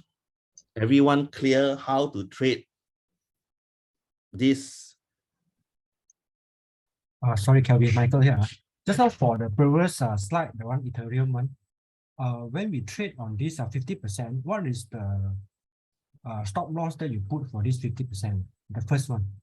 Okay, we don't talk about stop loss yet. Just talk about strategy first. Later, Okay. later we'll cover stop loss. Don't worry. Because my worry is that when it swing down, it will hit the stop loss and then the first 50% will lose. Right? Obviously, you need to have a stop loss, just in case it is a fake out. Okay. But where to set a stop loss? Okay, later we'll cover. Now just talk about strategy. Do you all understand the strategy or not? Do you know how? Do you guys know how to use it or not? If yes, please type yes in the chat box. If no, please type no. I will go through again. Okay, because you need to know this. You need to know how to use this strategy to trade. It's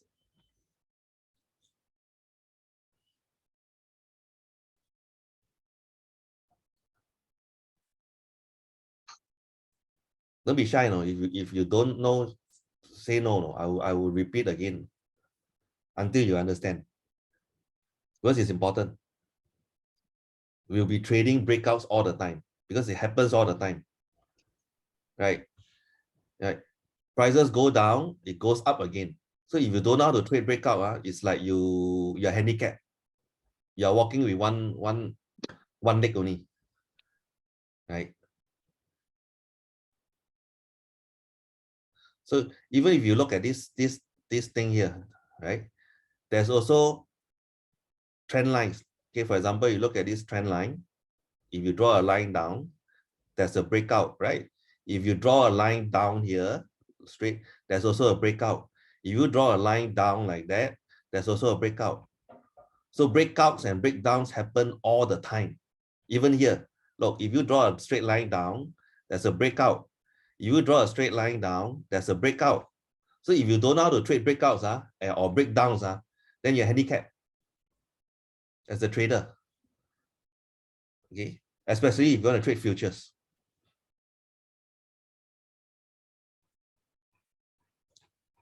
Okay, so everybody said yes, good, excellent. Okay.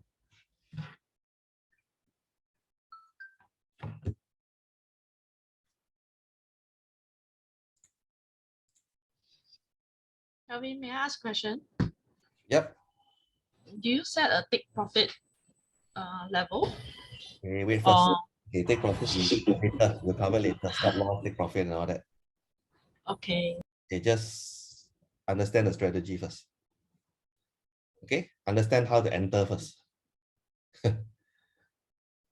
Don't worry. Okay. Okay, shall we take a 5 minutes break? Toilet break. After that, we'll come back and talk about how to place or where to place stop loss. Right. So now is 12:55. Come back at 1 o'clock. When is lunch break? Around 1:30.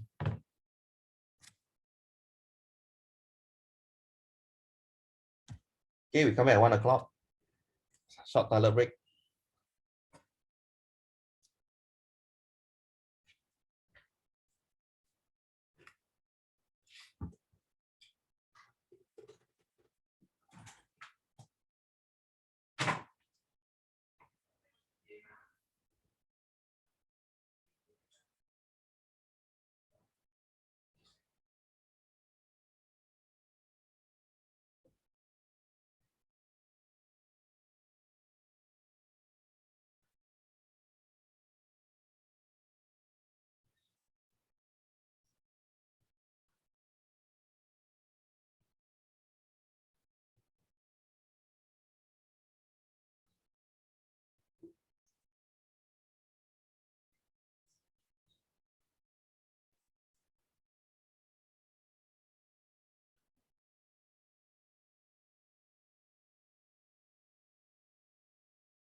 Okay.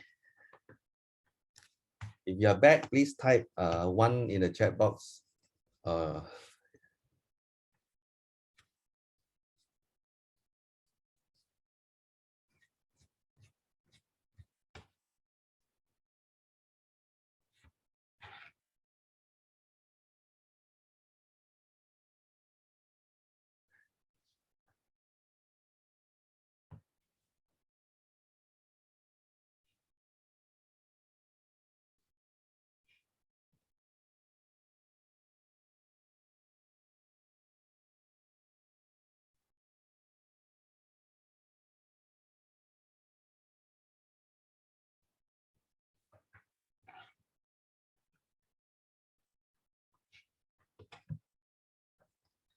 Okay, looks like everyone is almost back.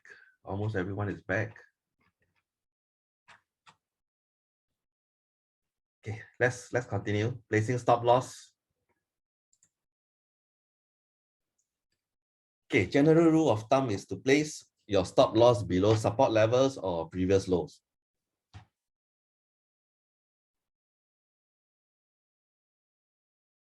Okay, so that's where you place your stop loss. Very simple. Either at support below the support levels or below the previous lows. Okay, so let's say for example, this is where you enter, you bought your asset here. Okay, right. So where do you place your stop loss? Okay, you look for support levels, you look for previous lows, and then you decide where you want to put your stop loss.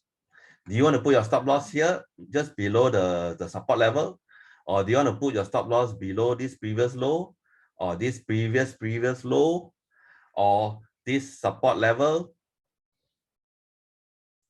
or this previous low, for example? Okay, it's entirely up to you. Okay, but this is the general rule of thumb. Okay, place your stop loss below, not above. Remember, below your support level or your previous low. Okay, below. Okay, now.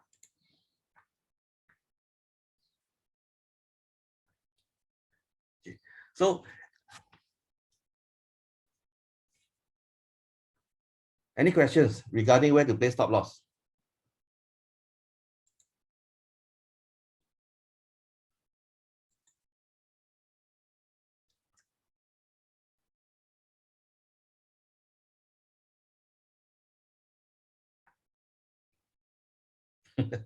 Okay, yeah. Okay, so stop loss is not only used for cutting loss, okay, for minimizing your risk.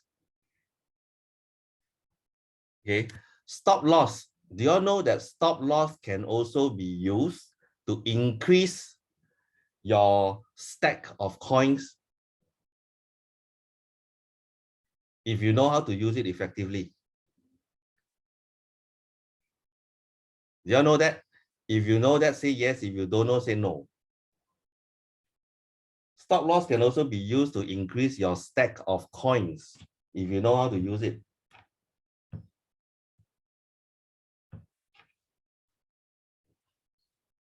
Somewhat. Okay.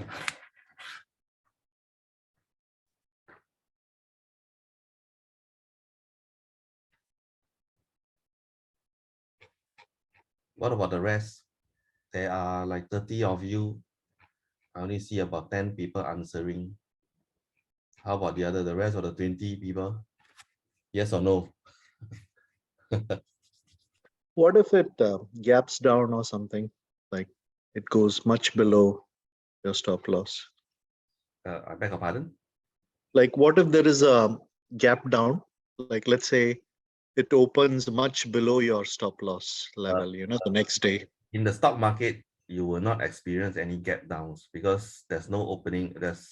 It's not like the stock market because crypto market doesn't sleep.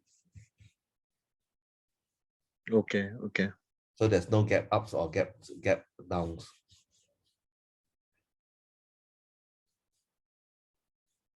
Right, okay. Thanks. Okay. Okay. So let me show you an example. Okay, let's assume we bought Solana. Okay, let's assume we want to invest in Solana. Okay, we think that Solana is a good coin. It's going to be the next Ethereum, right? It's going to be at least $1,000. Okay, just like Ethereum. Okay, and we bought at the peak. Okay, right. Solana's all-time high was about $260. So let's assume now, right, we bought at the peak.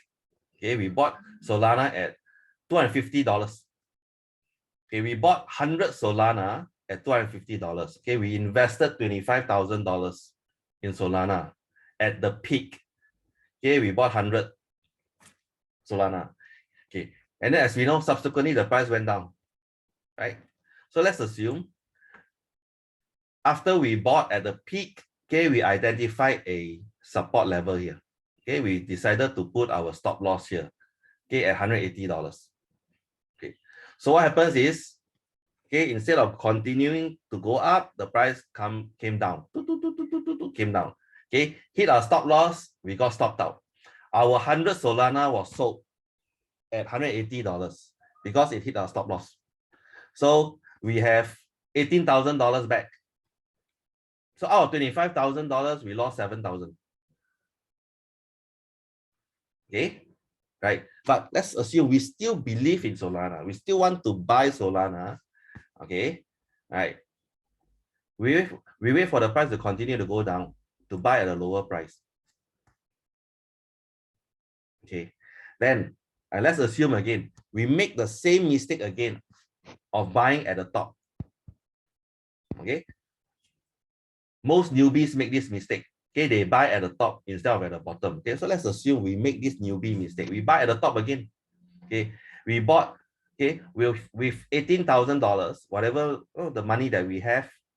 Okay, we are able to buy 128 Solana at $140. Okay, for $17,920. So we have $80 change. Okay. So now we are holding on to 128 Solanas. Okay. So again, we identify a support level here. Right, let's say previous low.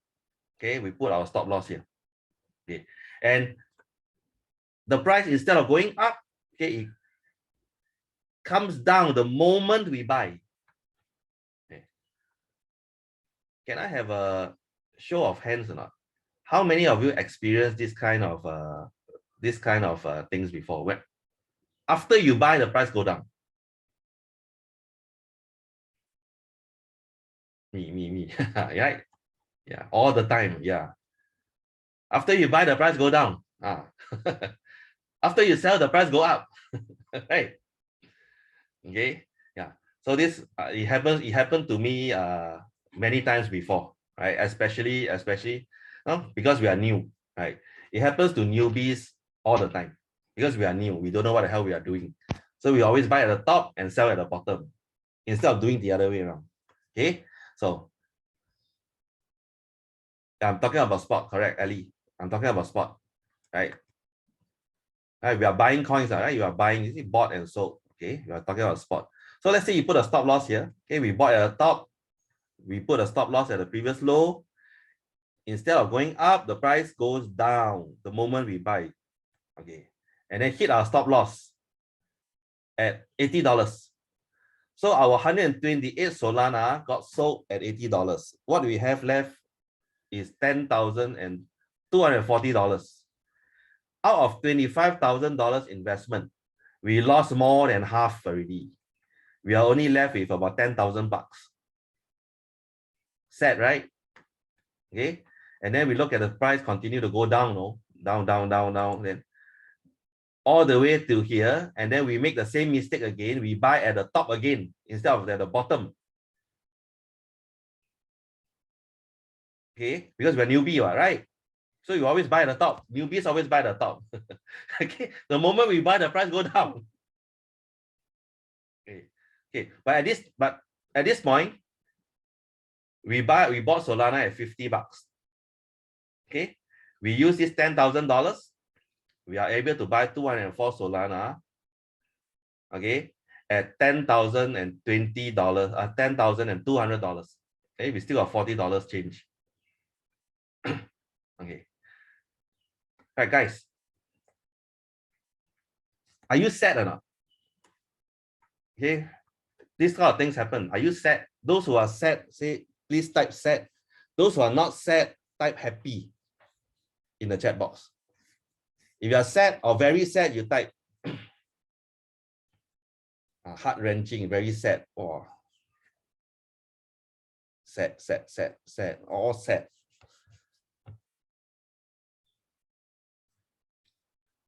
Guys, I tell you, I'm very happy. You want to know why I'll be very happy? I will be extremely happy. I will celebrate. You want to know why? If you want to know why, you type why. If not, I skip. I don't explain to you. Why? No, Young, I deduct DCA in.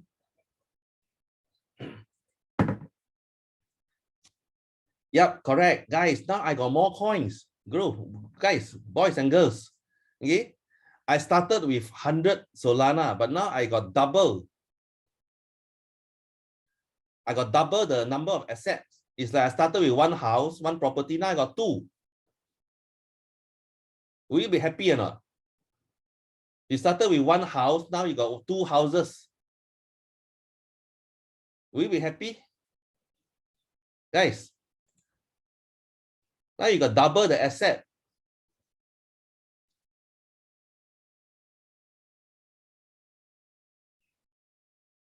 Happy, right?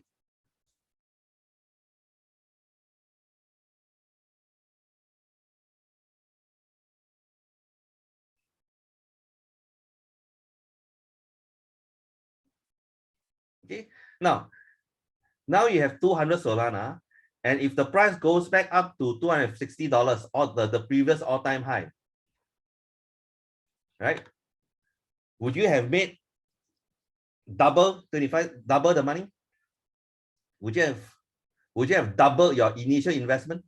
Yes, right?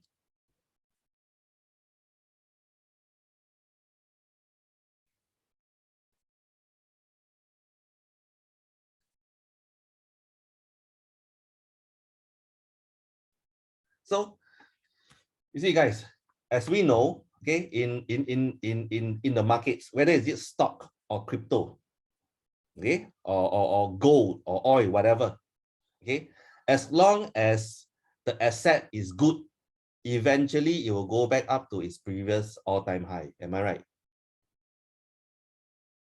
If I'm correct, you type correct in the chat box. Agreed or correct or whatever, right? Am I correct? If the asset is a good asset, okay, if it's a good company like Google or Alphabet, right, or Bitcoin or Ethereum, eventually the price will go back up. The market always go back up. All right? Prices always go up. So, okay.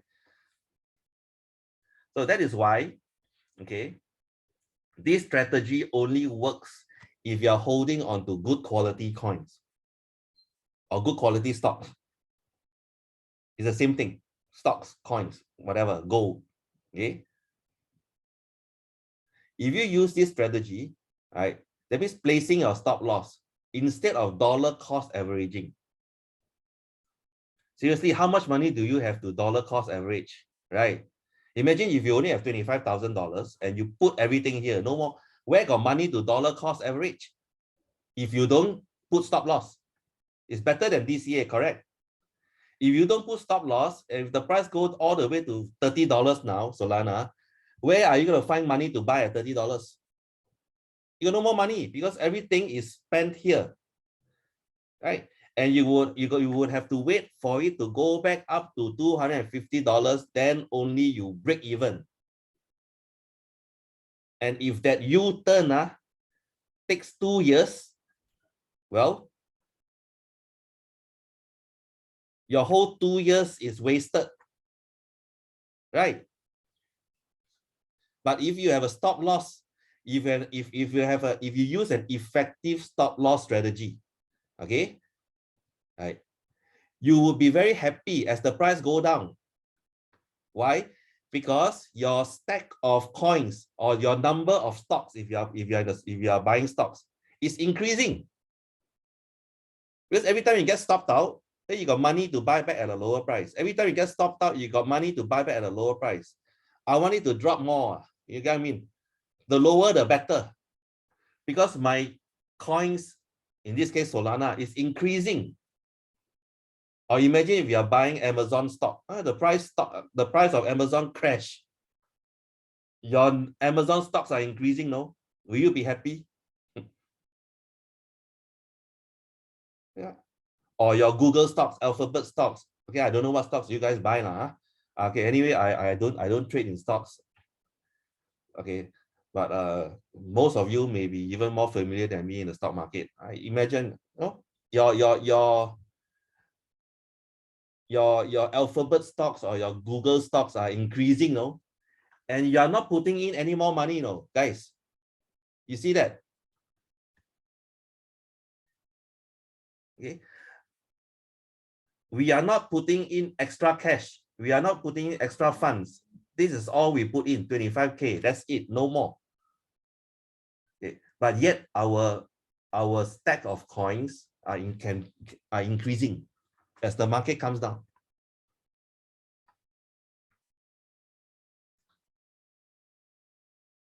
Okay.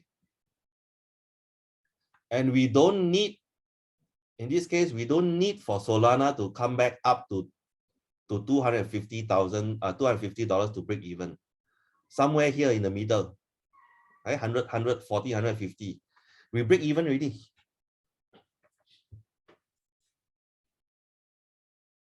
You get what I'm saying?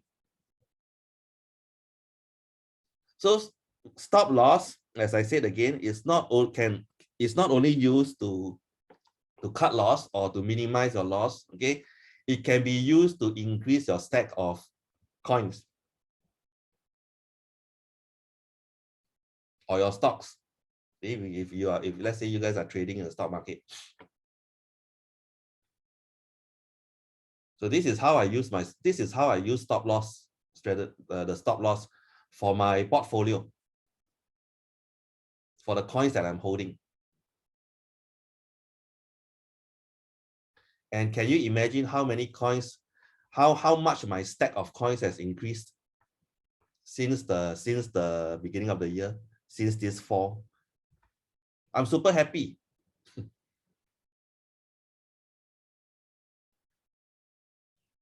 Right? Because my portfolio has doubled, not in value, but in the assets, in the coins. Okay, certain coins have more than double. Okay, certain coins have increased by 1.5, 1.6 times. Okay, some have increased by some have tripled. Okay. Because I use a stop loss strategy instead of dollar cost averaging.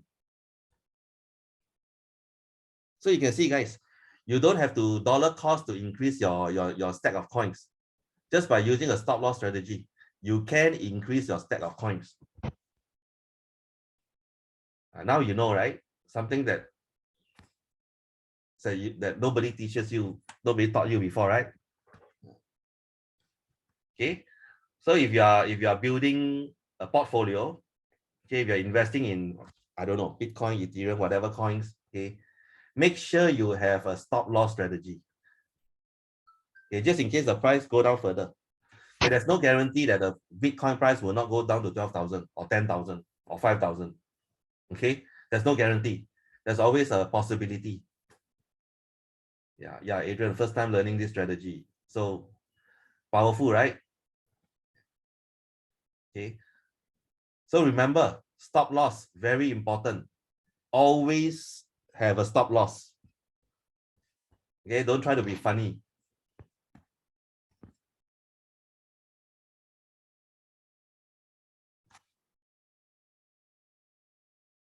Yeah lah.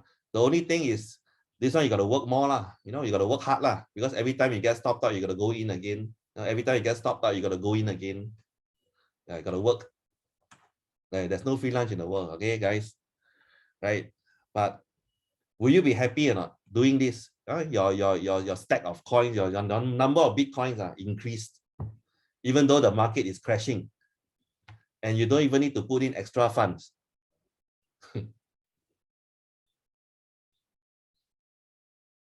Right? I'm sure you tell your friends that they won't even believe in you. How is it possible, right, that the stocks you're holding or the coins they are using, right, can increase while the market is falling and you don't add in extra funds? How is it possible? Well, I just show you it's possible. Okay, just by using a simple thing called stop loss. All right. Okay, so this is a second strategy for using stop loss. Okay, the third strategy is, so let's say you bought here, right? And then the price go down. You put your stop loss here, the price goes down, you get stopped out. Okay. So sometimes it happens to us, huh? The price goes down, we get stopped out, and then the price go up again. Does this happen to you guys? You put your stop loss there, after it gets stopped out, the price go back up. Does it happen to you? If yes, type yes. Many times. Yes, right? Yeah, almost all the time. So very simple. What you do is just buy back at the same level you get stopped out. Simple. Right? You get stopped out and the price goes back up, just buy back. Buy back in. Too bad if you are asleep. that's too bad. That's unlucky.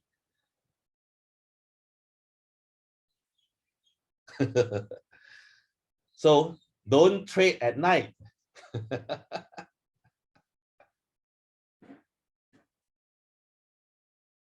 Don't open positions, or don't trade when you're going to sleep.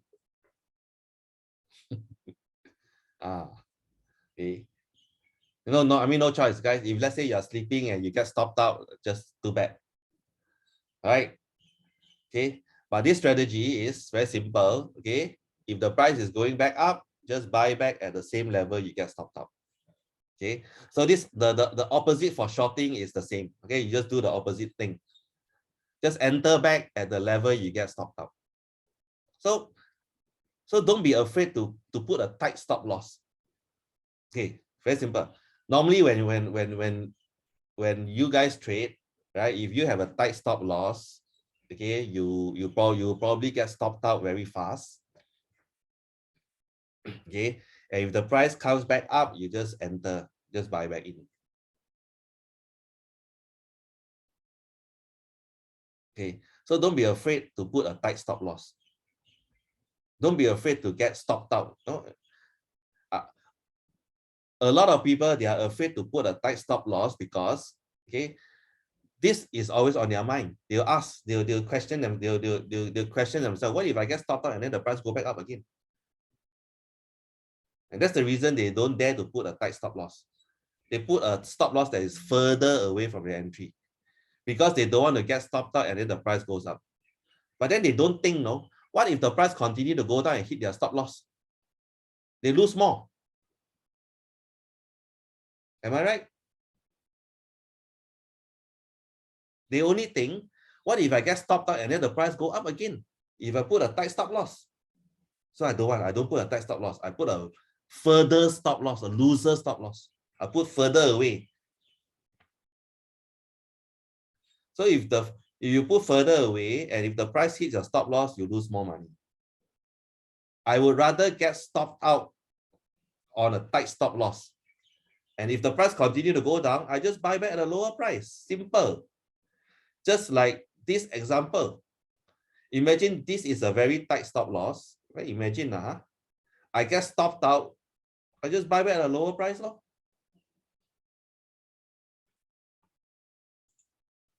Right? Or if let's say the price goes back up, I just buy back, I just re-enter at where I got stopped out. So simple. Okay? That's how I use stop loss. Any questions before we break for lunch?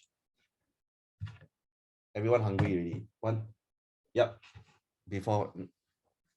Any questions before we break for lunch, guys? Come on.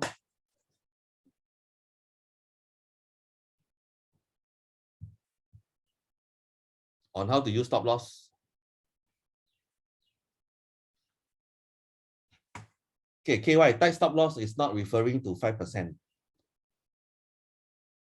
Tight stop loss is very close to your entry. It could be 1%. It could be 2%.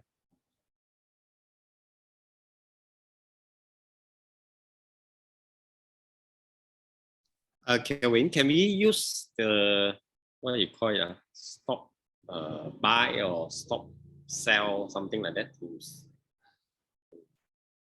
Yeah, that one. What's your question? What I mean is we don't have to monitor this. Let's say once it hit our stop loss, then if we have replaced, I think you call it stop sell, stop buy, stop limit, right? Then you would just buy when the price come back up. You put a buy stop limit at where you get stopped out, just in case the price make a U-turn. Buy stop limit. See. Okay. All right, thanks.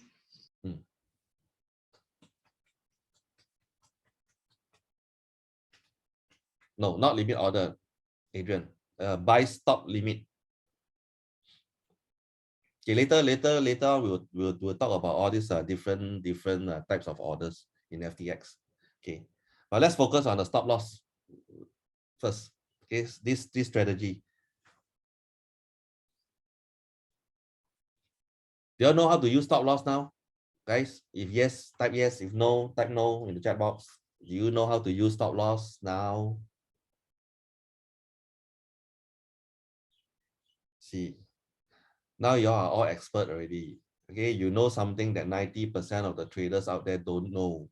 Okay, they only use stop loss to cut loss. That's all they know.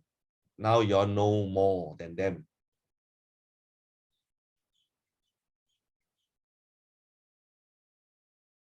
Okay. Yes. Come on, guys. There are 30 of you. Or some have already gone for lunch.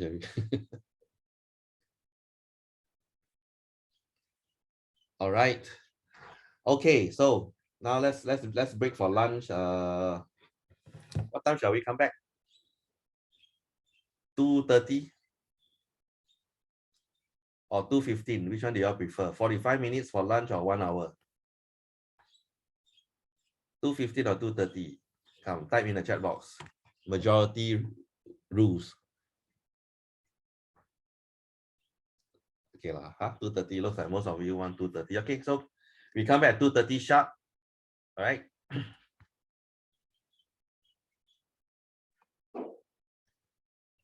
Okay, see you guys later. Have a good lunch.